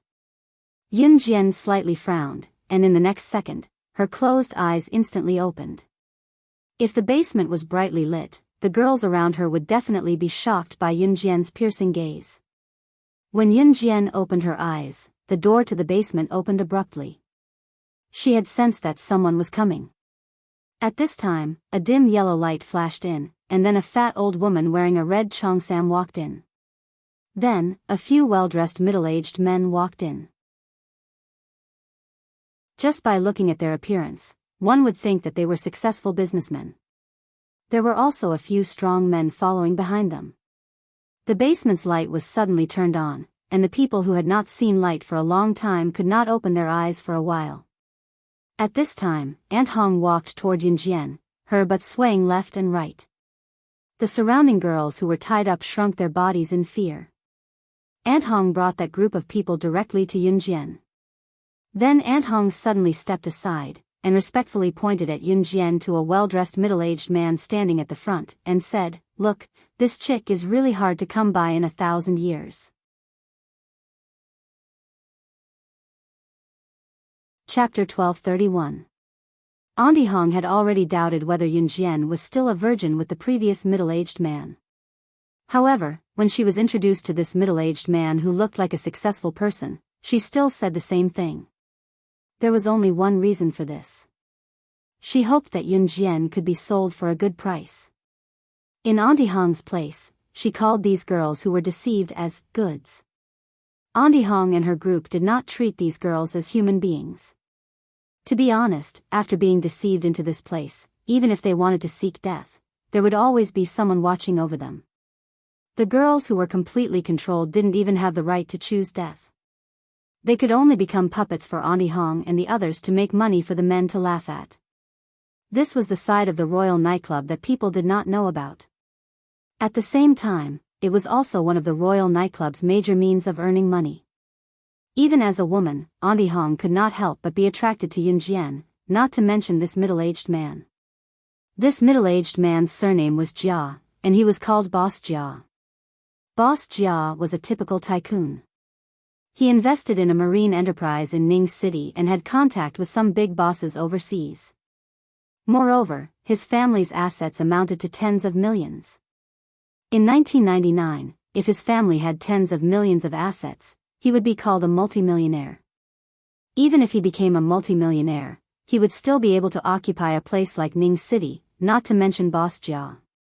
With Boss Jia's achievements, he could be considered as a big shot in Ning City. It was this kind of person that outsiders would never think that he was actually a regular in the royal nightclub that secretly trafficked young girls. Strictly speaking, Boss Jia's eccentricity could be considered as a pedophile. This was because he was already over 50 years old, almost 60 years old. Boss Jia dyed his hair until it was shiny, but the middle of it was bald. His whole body was full of fat, and he looked extremely ugly. Looking at her delicate and pretty face, he could see that her delicate and flawless face was exquisite to the extreme. Boss Jia's mouth was dripping with saliva. Beautiful. Beautiful. Beautiful. Boss Jia used his pig trotters to wipe away the saliva flowing out of his mouth. He shouted 3 times in a row. His round eyes stared at Yunjian. At the same time, Boss Jia rubbed his hands. "How is it? Boss Jia, are you satisfied?" Auntie Hong threw a coquettish glance at Boss Jia and said with a smile. "Satisfied. Satisfied. I'm so satisfied." Boss Jia's eyes never left Yunjian. Yunjian didn't move. The girls who were tied up saw this scene. As long as it didn't involve them, they didn't even dare to make a sound. "Auntie Hong, name your price." Boss Jia looked at Yunjian and rubbed his hands even harder. He couldn't wait to rush up. Aunt Hong curled her lips and said, 500,000. "What? 500,000? Just a woman and you are offering 500,000 yuan?" Boss Jia was shocked and then exclaimed. "Hey, you've seen it for yourself. This chick is so delicate. You should know if she's worth 500,000 or not. If you don't want it, I can sell it to Mr. Yang." The boss Yang that Auntie Hong mentioned was Boss Jia's sworn enemy. As soon as Auntie Hong said this, Boss Jia was unwilling to be at a disadvantage. Okay.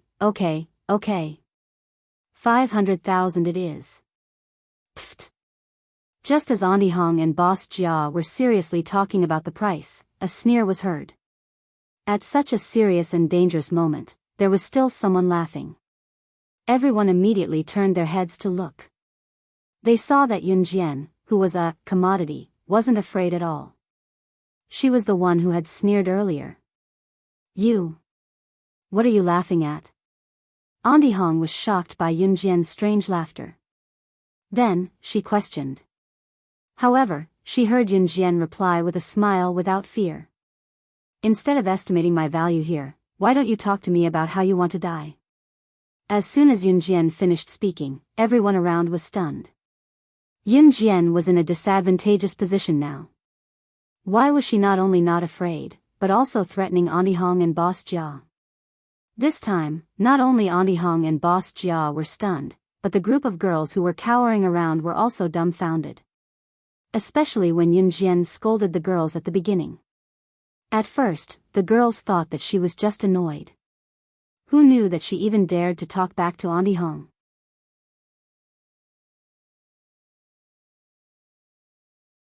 Chapter 1232. All the girls present broke out in a cold sweat for Yunjian. Yunjian's words just now were simply courting death.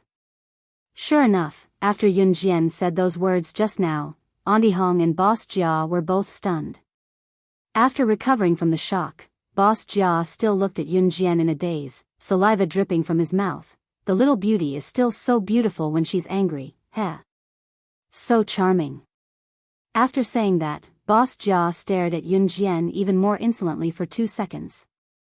Then, he directly ignored Yunjian's words just now and said to Andi Hong, since I'm going to spend so much money to buy this little beauty will be mine sooner or later. Then, can you let me check the goods now? Boss Jia's words immediately made Andi Hong nod and promise, of course, Boss Jia. She's going to be yours soon. You can do whatever you want. Even if you want to do her in front of everyone, we won't object. Andi Hong's face was indeed very thick. She could say any kind of dirty words. After Andi Hong finished speaking, Boss Jia felt his lower body tighten. Then, Boss Jia laughed loudly and said, Andi Hong is still the straightforward one. Then, after saying that, Boss Jia walked towards Yunjian. At the same time, he stretched out his pair of pig trotters.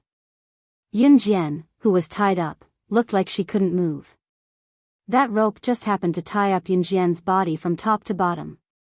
At the same time, it just happened to tighten around her chest. In this way, Yunjian's proud figure was vividly displayed. Therefore, even Andi Hong herself was captivated by Yunjian's figure and appearance. At this moment, Boss Jia had already arrived in front of Yunjian. At the same time, his pig trotters were less than a meter away from Yunjian. Boss Jia looked at Yunjian's pair of big twin peaks and his heart itched. He really wanted to run up to her and hold her full breasts. However, when he was half a meter away from Yunjian, who had been tied up tightly, suddenly stood up. The rope that had tightly bound Yunjian was now completely loose like a kite with a broken string. Boss Jia's hand, which was still reaching out, paused at the same time.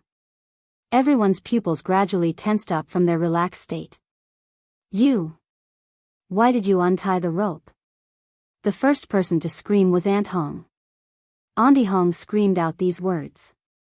After she finished screaming, she stared at Yunjian in horror, as if she had seen a ghost. When she sent Yunjian and Ningxia here, she tied the ropes on Yunjian and Ningxia herself. Not to mention a little girl, even a boorish man wouldn't be able to break free from this rope. However, Yunjian suddenly untied the rope. This scene made Andi Hong so scared that her entire body trembled. Not only Andi Hong, but also Boss Jia and all the girls present were so frightened by Yunjian's action that they straightened their backs. Why did she untie the rope? When did she untie the rope? Andi Hong. This is... Boss Jia looked at Yunjian. He was so scared that he took 2 steps back. He was just about to ask Andi Hong what was going on. However, he saw that Yunjian had already rushed over here. You. What are you trying to do? Boss Jia was scared out of his wits. He quickly retreated. However, just as he took 2 steps back, Yun Jian had already stepped on the ground with one foot and jumped. In the next second, she kicked out horizontally. She kicked Boss Jia's abdomen at lightning speed, sending Boss Jia flying out. He then slammed into a wall in the basement. Finally, his entire body twitched and fell to the ground. Yun Jian steadied herself and curled her lips into a smile. She coldly looked at the group of people in front of her who were instantly in a mess. They were all scared silly by her kick. She immediately crossed her arms and said lazily, "Oh, right. I forgot to tell you. I'm an advanced special forces soldier in the army." When these words came out, not to mention the girls present, even Auntie Hong straightened her back and looked at Yun Jian in shock. The reaction of the surrounding people was the same. They all looked at her in a daze. Chapter 1233. Other than shock, the biggest reason was that Auntie Hong and her group were underground traders, and the people they sold were living people. Under such circumstances, Auntie Hong and her group were usually most afraid of running into the police. Even if they ran into the police on the streets, Auntie Hong would usually avoid them, not to mention running into the police directly. The moment Yun Jian said that she was an advanced special forces soldier, coupled with her kick that sent Mr. Jia flying. Even if Auntie Hong did not believe that Yun Jian was an advanced special forces soldier, there was no way to explain how a teenage girl who looked weak and delicate could have such abilities. Unless it was like what she said, that she was an advanced special forces soldier, but how old was she? She was only in her teens. How could she be, You're an advanced special forces soldier? Auntie Hong pointed at Yun Jian and exclaimed in disbelief. As she spoke, Auntie Hong's voice was hoarse. What do you think? Yun Jian did not show any signs of fear when facing Auntie Hong and the group of tall and burly men standing behind her. On the contrary, after she said that, she walked towards Auntie Hong and her group. What are you trying to do? It was obvious that Yun Jian's kick that sent Mr. Jia flying was definitely practiced, so when Auntie Hong saw Yun Jian walking towards her, she led the burly men behind her and retreated a few steps. It was obvious that Yun Jian's skills earlier gave Auntie Hong a sense of danger. Yun Jian walked towards Auntie Hong under the agitated and shocked gazes of the girls who were still tied up. As she walked, Yun Jian gently raised her hand. Auntie Hong was so scared that she thought that Yun Jian was going to use some kind of weapon, so she nervously retreated 3 steps in the same second. On the other side, Yun Jian stretched out her hand and gently pulled out the only shabby wooden stool in the basement. Then, she sat on it. After she sat down on the wooden stool, she reached out to tuck her excess hair behind her ear. Then, she curled her lips into a devilish smile. Actually, I originally wouldn't meddle in your business. After a pause, she suddenly raised her eyes slightly and continued, I'm not sure. But since you've invited me here and put on such a wonderful show in front of me, I'll be sorry if I don't give you a reward. Yun Jian's words were flat, making it hard to tell whether she was happy or sad. However, when such calm words came out from the mouth of such a little girl, it more or less shocked everyone present. At this moment, Auntie Hong was filled with regret. She thought she had found a treasure this time, but who would have thought, bang. The door that was just closed was kicked open in the next second. The kick outside the door was full of strength. The door was kicked fiercely, and the entire door flew out. The door was even broken. Everyone present was so shocked that they were shocked. When they turned around to look, they saw a handsome man dressed in black casual clothes walking in with a frown on his face. The handsome man attracted everyone's attention as soon as he walked in. After CE entered, he frowned and looked around. Finally, he saw Yun Jian sitting on the wooden stool. His frown loosened at this moment. It was only then that CE came over. The surrounding people trembled in fear from CE's aura. His action of kicking open the door was shocking and unexpected.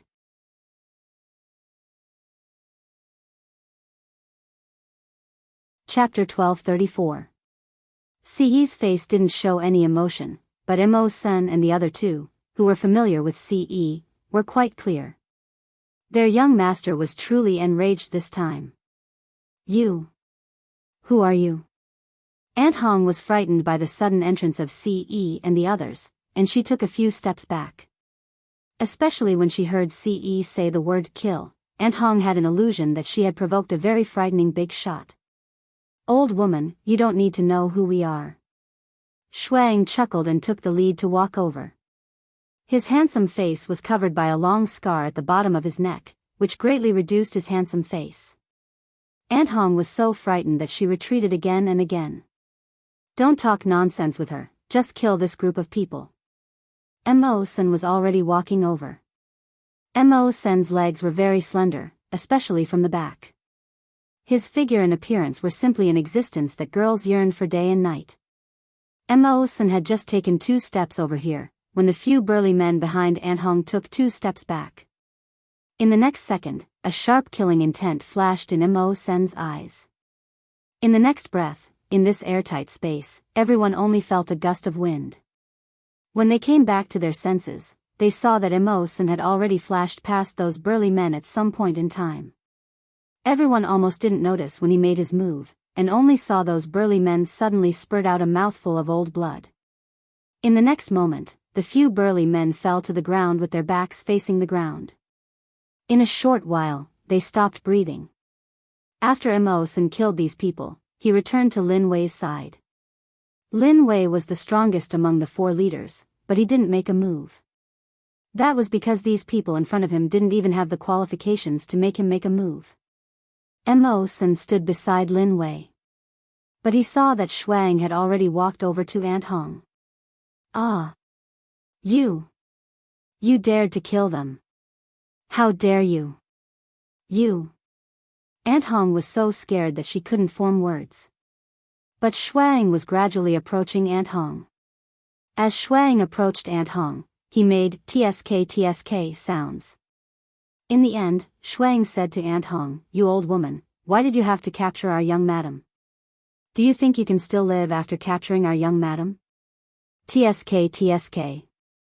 You already have half a foot in the coffin, yet you're still coming out to harm others." After saying that, Shuang gently pinched his chin with his slender hand and looked at Aunt Hong with a playful expression. Auntie Hong gradually retreated towards the group of girls.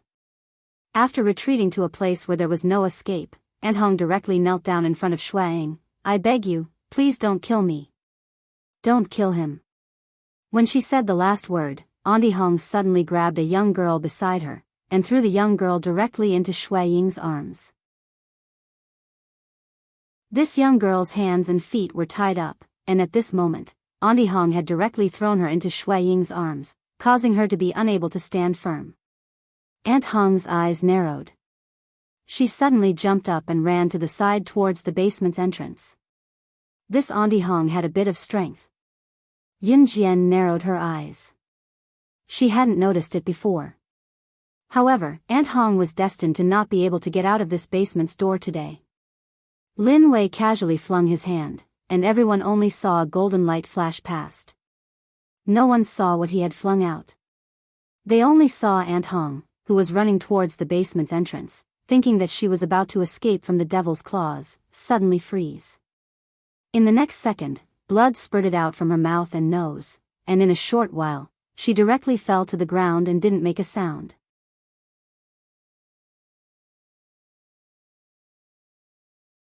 Chapter 1235. Lin Wei helped Shuang kill Auntie Hong. When Auntie Hong fell to the ground, her eyes were wide open. She could not believe that she had been killed just like that. Her best years had yet to come. Her time of enjoying life had yet to come. But now, she had disappeared from this world forever. However, Auntie Hong did not feel any shame at the moment of her death. She had been a human trafficker all her life. She had abducted many young girls, causing many families to be ruined. She had also caused many young girls to be defiled by men in their 50s and 60s. In the end, they were in so much pain that they wished they were dead. There were even some who could not bear such a life. In the end, they chose to end their lives in the most miserable way possible. Auntie Hong deserved to die. She deserved to die 10,000 times. Shuang did not care about what happened to Auntie Hong. Just now, Anihong had thrown a girl at Shuang. The reason was to distract Shuang. A smart person like Shuang would not have fallen for such a trick. However, the girl that Anihong had thrown at him was tied up. Her feet were not steady, so she almost slipped. Shuang did not know what was going on with him. He just grabbed the girl. Originally, if Shuang encountered such a situation, even if the other party was a sexy beauty with big breasts and big buttocks, he would have directly avoided them. He did not know if it was because of Siyi's influence, but he had no interest in those sexy beauties.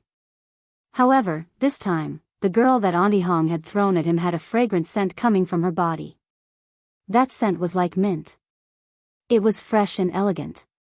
It gave people a feeling that they would unconsciously want to pull this girl into their arms. Therefore, Shuang pulled the girl into his arms. Under the dim yellow light in the basement, Shuang was able to see the girl's appearance clearly. She was a beautiful girl who looked like a doll. She was about 16 or 17 years old. Her long and narrow eyelashes fluttered up and down. Just by looking at her, people could not help but want to cherish her. Not to mention men. This was the first time Shuang had seen a girl who looked like a doll. The girl's body also had a fragrance. It was a light mint smell. The smell was very light, but it was enough to make Shuang stunned. While Shuang was still in a daze, Ce had already walked in front of Yunjian. Although his facial expression was the same as usual, Yunjian could feel that Ce was really angry this time. Yunjian stood up from the wooden stool. Just as she stood up, she was pulled into Ce's embrace. Even though he knew that she would be fine, he was still worried when he found out that Yunjian had disappeared. Xiao Jian. What should I do with you? I really want to rub you into my bone marrow and make you follow me for the rest of my life, never leaving me again. Ce caressed Yunjian's long black hair as he spoke softly. Yunjian's heart was touched. In Yunjian's previous life, she had always been alone when she went on missions. Now, Ce's words warmed her heart. She reached out and hugged Ce back. The matter here was left to Mo-san and the other two. Ever since Ningxia was locked up here with Yunjian, she had not woken up. Of course, this was a stroke of luck because Ningxia had one less bad memory in her life. In the end, Mo-san contacted the local police in Serene City and arrested all the human traffickers led by Anihong. This group of innocent girls had been saved. Shuang, Mo-san, and Lin Wei were on their way back to the Ning family. Shuang took 2 steps before he turned to look at the girl who had followed him all the way. The girl was holding an old cardboard box. When she saw him turn to look at her, she stopped and kept a 5-meter distance from him while looking at Shuang innocently. Shuang rubbed his forehead and turned to ask her, "What do you want?" The girl was the one who had been pulled into Shui Ying's arms just now.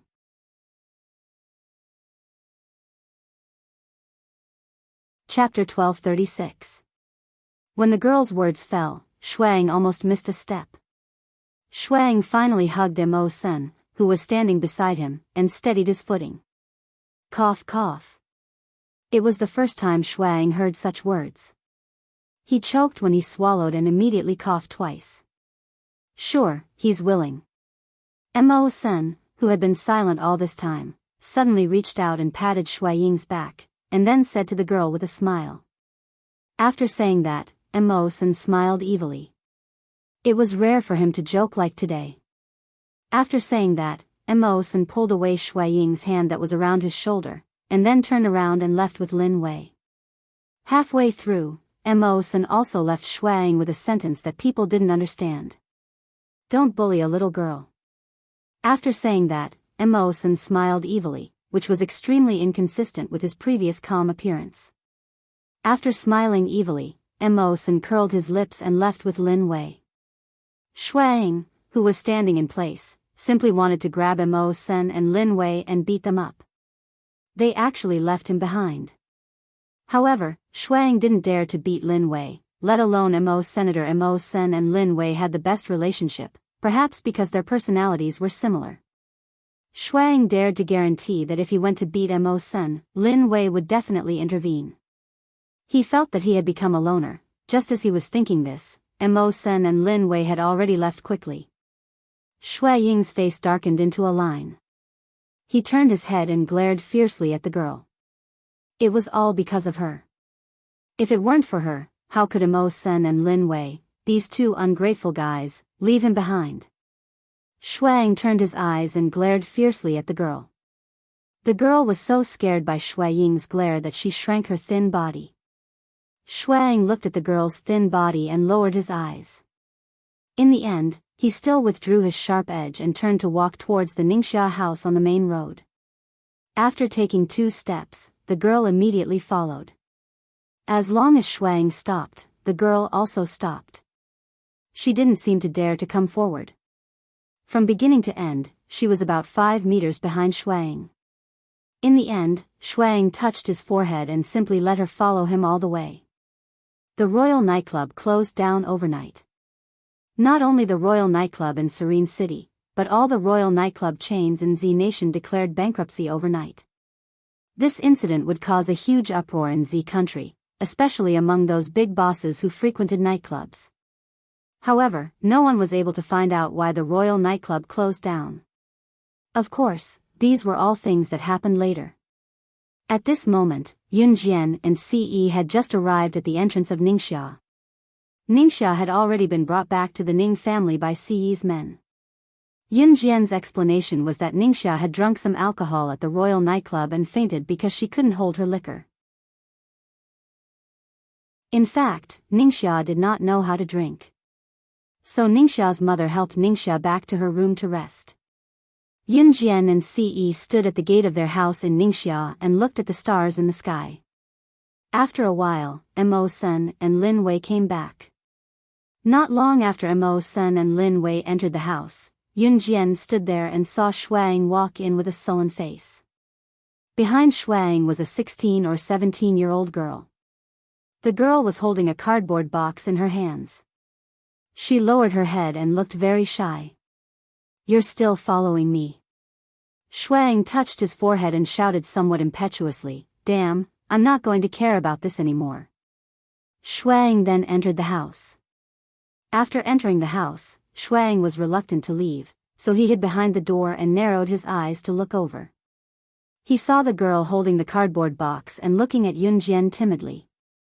Yun Jian looked her up and down and then asked, "What's your name?" Yun Jian had seen this girl in the basement before. She was also abducted by Auntie Hong.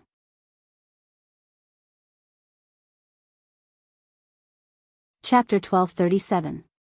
As Si Luo spoke, she hugged the box tightly with her bony hands and lowered her head, looking a little scared. Yun Jian narrowed her eyes and stared at Si Luo again. She scanned Si Luo from head to toe and pursed her lips. "Aren't you going home?" As she spoke, Yun Jian's eyes flashed with a sharp light. She seemed to have a new idea. Si Luo didn't look up after hearing Yun Jian's words. She shrank back and shook her head. "I don't have a home anymore, then are you willing to follow me?" Yun Jian quickly continued. Yun Jian's words made Si Luo look up immediately. Someone was willing to take her in? Is this real? Si Luo held the box and pushed it into her arms. Then, she stared at Yun Jian with her expressive eyes. Her voice trembled. "Can you take me in? Can you really take me in?" Si Luo looked like she couldn't believe that Yun Jian was really willing to take her in. Her eyes widened as if they could speak. Yun Jian nodded and narrowed her eyes. "Sure, but I have a condition." "I agree. I agree. As long as you can feed me and let me live, I'll do anything." Si Luo almost knelt down in front of Yun Jian in gratitude.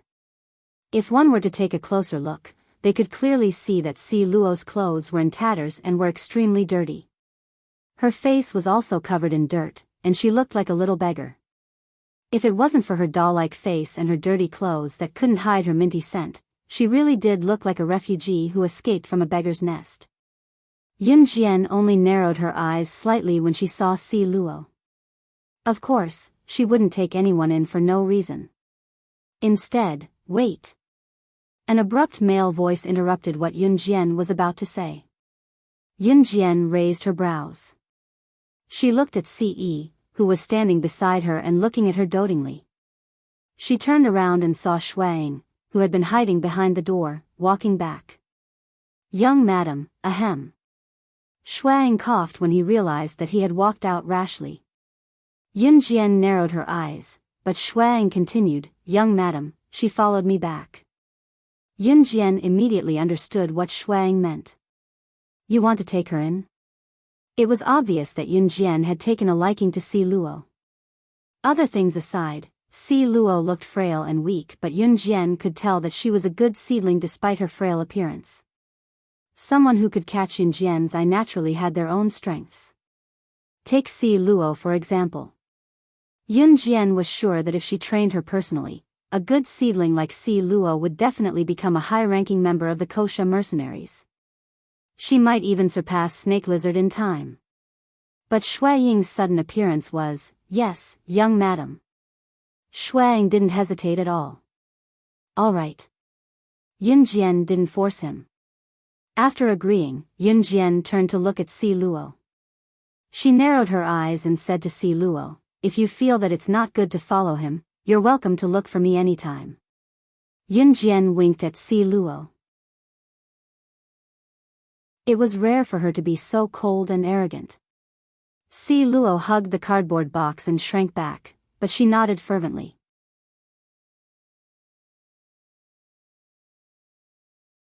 Chapter 1238. When Yun Jian saw Shuang beckoning to Si Luo was obviously afraid of him. Or perhaps, Si Luo was afraid of the long scar on Shui Ying's neck. In spite of it, Si Luo mustered his courage and went to Shuang with the cardboard box. Watching Si Luo and Shuang enter Ningxia house, Yun Jian could not help smiling. What an interesting girl. No matter how interesting she is, she's not as attractive to me as my Xiao Jian. Ce looked at Yun Jian with squinted eyes, his hand gripping Yun Jian's hand tightly. His words made Yun Jian blush again. She patted Ce's playful palm lightly and turned to enter Ningxia house. Si Luo's arrival was a nuisance to Ningxia Mama as she had to prepare another room for Si Luo. It was fortunate that Ningxia house was not short of rooms.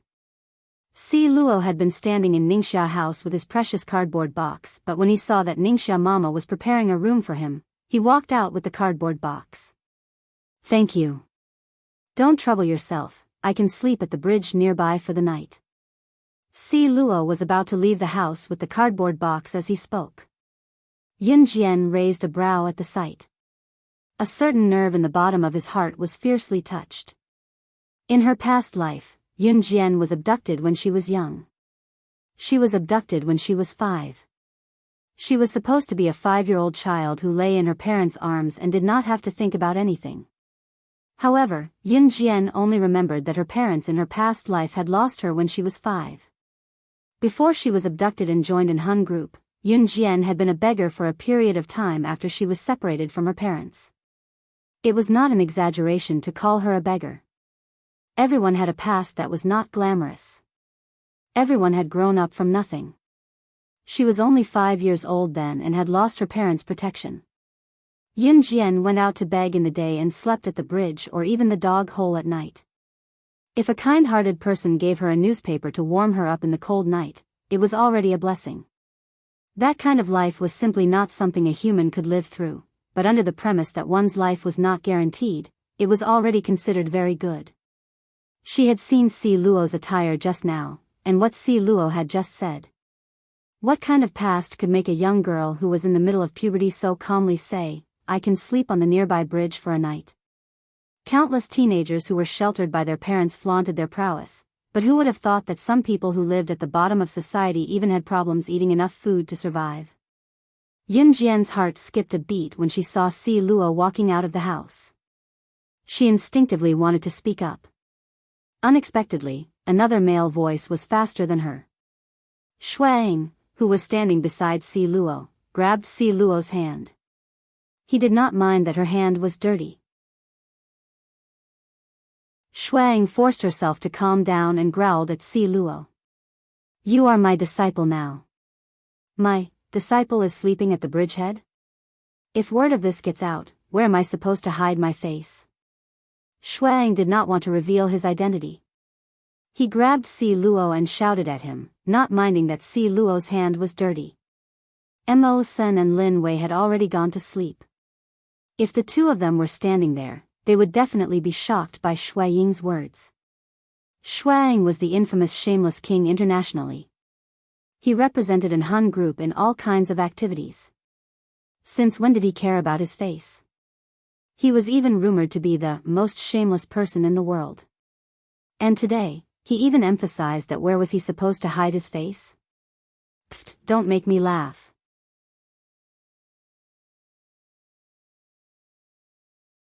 Chapter 1239. Si Luo's hand was held by Shuang. She looked up at Shuang from a close distance, but when she saw the long scar on Shui Ying's neck, she shrank back and lowered her head. She was afraid. This was normal. The scar on Shui Ying's neck was very deep, and it was because of this deep scar that Shui Ying's looks were greatly reduced. In terms of appearance, Shuang was the most handsome among the four leaders. Of course, even so, Shuang was the most handsome among the four leaders, but because of this scar, many beauties dared not get close to him. You don't have to stay at the bridge. From today onwards, you won't have to live the same life as before. Yun Jian's voice was heard in the next breath. As soon as Yun Jian's voice was heard, Si Luo looked up at Yun Jian gratefully. Don't look at me like that. I'm only helping you because there's something to gain. Yun Jian did not say the last part of her sentence. She, Yun Jian, was not a good person. If there was nothing to gain, to be honest, she would not help Si Luo even if he knelt down in front of her. Don't blame her for being ruthless. This was how the world worked. If you were not strong, no one would pity you. Thank you. Si Luo thanked him anyway. If one looked closely, one could even see a trace of tears in her eyes. Yun Jian nodded and did not say anything else. In the end, Ningxia's mother prepared a room for Si Luo. Ningxia's family was rich, so their rooms were villas with toilets in every room. It was like a hotel. Ningxia's mother pitied Si Luo and even taught him how to run the bathwater. Yun Jian stood aside and watched as Ningxia's mother taught Si Luo. In the end, Si Luo took a hot shower and changed into Qin Yu's clothes. Si Luo and Qin Yu were about the same height, but Si Luo was skinnier than Qin Yu. He was so skinny that only his bones were left. Although Qin Yu's clothes were a little too big for Si Luo, it was just right. When they were done, Shuang and the rest had already gone to bed. The next day, Yun Jian woke up early in the morning as she planned to board a large cruise ship from Ning City's harbor to the boat island. When Yun Jian woke up, Qin Yu and Si Luo were already up. When Yun Jian came downstairs, she saw Qin Yu and Si Luo chatting together. They seemed to be getting along well. Si Luo had washed her dusty body yesterday and changed into Qin Yu's clothes. Her beggar-like appearance had completely disappeared. Even Yun Jian couldn't help but take a few more glances at Si Luo. After washing up, the faint mint scent on Si Luo's body became even stronger. Her doll-like face was naturally beautiful. Even Ningxia's mother couldn't help praising her. What a delicate little girl. In the morning, Ningxia's mother, Qin Yiru, and Mrs. Yang made breakfast together. When Ce, Shuang, and the other two came down, Shuang and the other two were so shocked by Si Luo's current appearance that they stopped in their tracks. Shuang, in particular, did not expect Si Luo to be so pretty after changing into a white dress. Ce was unfazed. No matter how pretty a girl was, she could not beat his Xiao Jian. Ce was not even in the mood to look at Si Luo. He went straight to Yun Jian and held her hand. Wow! What a pretty Jijia! When Xiao Yunzhu, Duanli, and Duanya came down from upstairs, Xiao Yunzhu yelped when he saw Si Luo and wanted to run to her. At the same time, Xiao Yunzhu opened his arms wide like he was asking for a hug. Hello, Jijia. Xiao Yunzhu was halfway there when he saw his elder sister, Yun Jian, standing not too far away. Xiao Yunju suddenly felt like he was lifted up.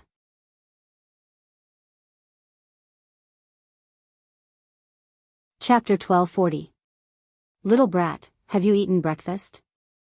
Shuang lifted Xiao Yunju up in front of Yunjian as if his life depended on it. Then, when he saw Xiao Yunju looking up at him, he spoke in a muffled voice. Xiao Yunju shook his small body, but realized that Shuang had a death grip on him. Xiao Yunju pouted and looked at Ce unwillingly. Then, he complained to Ce, Big brother Ce, Big brother Wang Er is bullying me. He won't let me down. I'm in pain. Big sister will be sad if she sees this. Xiao Yunju knew how to talk. He knew that Ce cared about Yunjian, so he purposely said this. The meaning of this sentence aside, just the mention of Big brother Wang Er was enough to make Shui Ying's eyes darken. When he heard Xiao Yunju call him Big brother Wang Er, Shuang had the urge to run to Yulong mainland and kill Adam. That rascal had given him the image of Big brother Wang Er in front of Xiao Yunju. Even now, Xiao Yunju refused to change the way he addressed him. Sensing Ci's murderous glare, Shuang quickly let go of Xiao Yunju's hand. Xiao Yunju, who was let go, did not run to see Luo. Instead, he ran back and reached out to hold Duan Li's hand. Little chestnut, we can go to the beach later. Yay yay yay. Yun Jian, who stood not too far away, merely smiled at the sight without losing her composure. Shuang, Mo Sen, and Lin Wei did not plan to go to the beach. They had already gone to the beach, especially Hawaii. They did not want to go there anymore. Si Luo also said that he did not want to go to the beach. To Si Luo, her previous life was worse than the lowest class of society. Now that she was suddenly asked to go on a holiday, how could she accept it? Before setting off, Yun Jian stood at the entrance. She glanced sideways into the house and saw Shuang standing not far away. Mo Sen said to Shuang in a rare teasing tone, "Didn't you say you were going to the beach?" It was rare for Mo Sen to tease someone. With this tease, Shuang was ridiculed to the point of not being able to reply. Finally, Shuang replied, "I don't want to go at the last minute." Isn't that normal? Shui Ying's words made Mo Sen smile. It's very normal. Even Lin Wei put on a fake smile and said these three words. Ning City Cruise Pier. Ningxiao's mother knew the people who worked at the cruise terminal, so she bought some better tickets for Yunjian and the others through the back door. Ningxiao's mother did not come with them, but she got Ningxia to accompany Yunjian and the rest to Zhou Island. Mrs. Yang's family was the only one who came along, followed by Qin Yiru and Gu Junjian, Yun Yi, Qin Yu, Xiao Yunju, and lastly, Yunjian and Ce. There was a lot of traffic when they boarded the ship. There was a queue to be checked before boarding the ship. Zhou Island was no doubt a tourist destination, so there were a lot of people. It took more than an hour to queue up and board the ship. There were a lot of people in the queue. Ce took advantage of his height to hug Yunjian the whole time, protecting Yunjian in his arms. He did not let the people around them step on her or touch her body because of the crowd. When they boarded the ship, their seats were fixed. They used their tickets to secure their seats. At least, this was the case on the cruise. Yunjian and Ce found their seats and sat down. When Qin Yiru and Gu Junjian found their tickets, they happened to see a couple sitting there. When Qin Yiru saw this, she glanced at Gu Junjian, then went up to them and said politely, "Hello, may I know if you're sitting in the wrong seat?" "Our seats are here."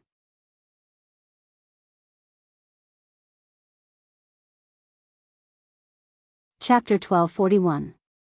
A Western-looking woman in her mid-20s who was dressed skimpily with her shoulders exposed was holding the arm of a man with a crew cut who looked like a ruffian.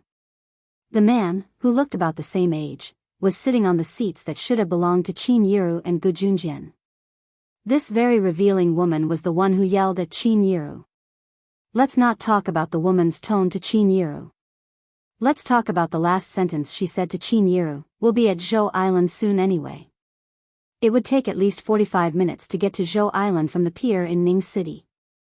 This was under the condition that there was no obstruction. Zhou Island was an island in the middle of the ocean. In other words, it was a floating piece of land in the ocean. It was a small island.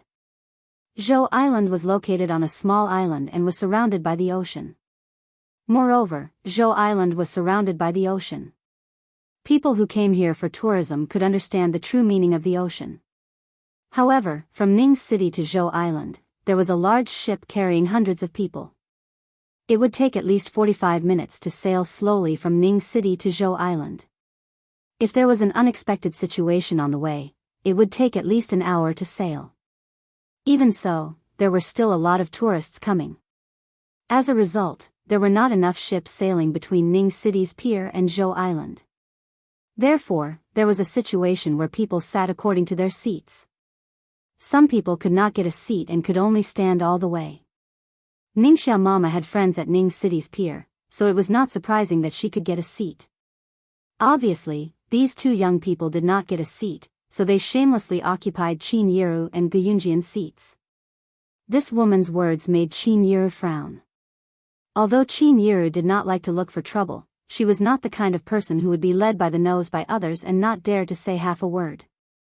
Therefore, when Qin Yiru heard this woman's words, she refuted on the spot. "This beautiful woman, this seat was reserved when we bought the ticket, so please make way." Qin Yiru also raised her voice. After all, to Qin Yiru, she was weak, but when something that should have belonged to her was taken away by someone else and the other party had no kinship with her, she would still ask for it back. "I say, old woman, are you crazy? Will we die if we sit on this seat?" The woman was still aggressive. The most infuriating thing was that as soon as the woman's aggressive words fell, the man sitting next to the woman peeled a grape and personally fed it to the woman. The man glared at Qin Yiru and then comforted the woman, "Honey, don't mind them. I think this woman is going through menopause. You guys."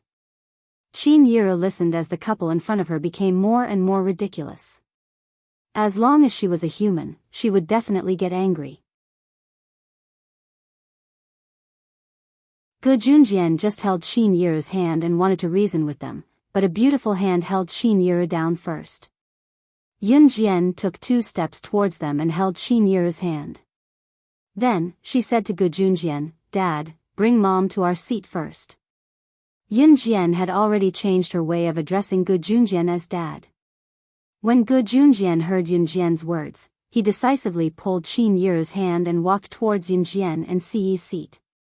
At this moment, Yun Jian crossed her arms in front of her chest and looked at the young couple.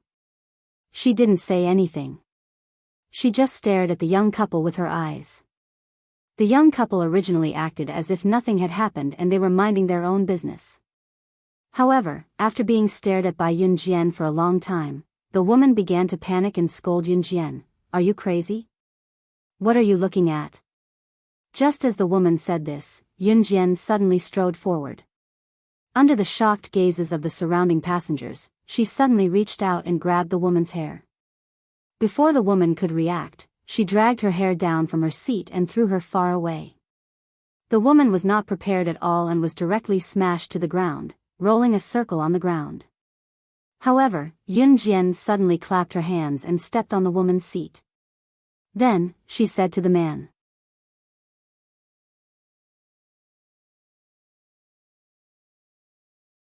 Chapter 1242.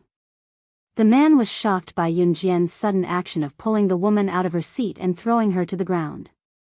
By the time he came back to his senses, Yun Jian had already stepped on the woman's seat and spoke to him in a cold tone. The man gulped. He didn't immediately stand up and give up his seat, nor did he immediately help his girlfriend who was thrown to the ground by Yun Jian.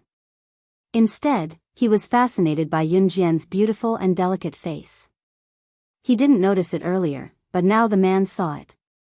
The couple actually had such a delicate daughter? Wasn't this girl too beautiful? He was almost mesmerized. The man swallowed hard. Today, Yun Jian was wearing a very short black top, and this black top was form-fitting. It wrapped around Yun Jian's full upper body incisively and vividly. The neckline was a little low, and Yun Jian's breasts were very full. At this moment, they were wrapped in a tight shirt, coupled with her slender waist and beautiful appearance. As long as it was a man, he would be attracted to her. The man didn't care about his girlfriend at all. He was completely attracted to Yunjian, and he couldn't even speak at this moment. Even after hearing Yunjian's threatening words, the man still had an indescribable desire to tease Yunjian. The man didn't care about his girlfriend at all. He even flipped his crew cut very handsomely and was about to look at Yunjian with an expression that he thought was charming to death. At this moment, the deck of the ship suddenly shook twice. The entire large cruise ship suddenly shook violently twice, as if it had encountered a big wave. The entire ship swayed. With this shake, the man couldn't stand still. After being swayed back and forth, he suddenly realized that Yunjian was standing in front of him, and that pair of full breasts were swaying in front of him. The man suddenly had an idea. He suddenly wanted to use the force of the ship's shaking to pretend that he had accidentally jumped into Yunjian's chest. The man thought so. In the next moment, he planned to jump into Yunjian's arms as if he was using the rocking force of the boat. Just as the man was about to do so, he had already pounced on Yunjian. But when he was 30 centimeters away from Yunjian, he saw a large palm suddenly appear on Yunjian's slender waist. The large hand grabbed Yunjian's slender waist and pulled Yunjian over. The man was stunned, but at this moment, he had already fallen towards the place where Yunjian was just now. If he continued to fall, he might just fall over. However, it was unrealistic for him to fall because when the man fell towards Yunjian's position, a slender thigh entered his sight. She lifted her slender leg from the ground and kicked the man's abdomen in a way that couldn't be seen by the naked eye. The man saw with his own eyes that the slender leg kicked his abdomen, and then his body flew out dozens of meters away.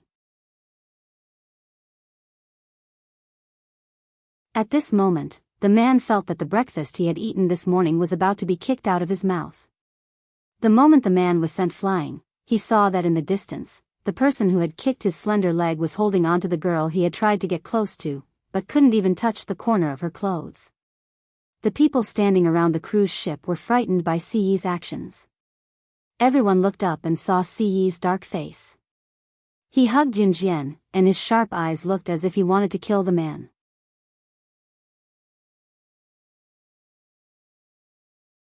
Chapter 1243. It was rare for Siyi to get angry. Ever since he met Yunjian, however, the number of times he lost his temper had gradually increased. Outside of society, there would always be some people who thought they were very powerful, and then they would point fingers at others. It was also men who wanted to hook up with pretty girls when they saw them. Most girls who were hooked up with would be seduced by a few compliments. Of course, it was impossible for something like this to happen to Yunjian.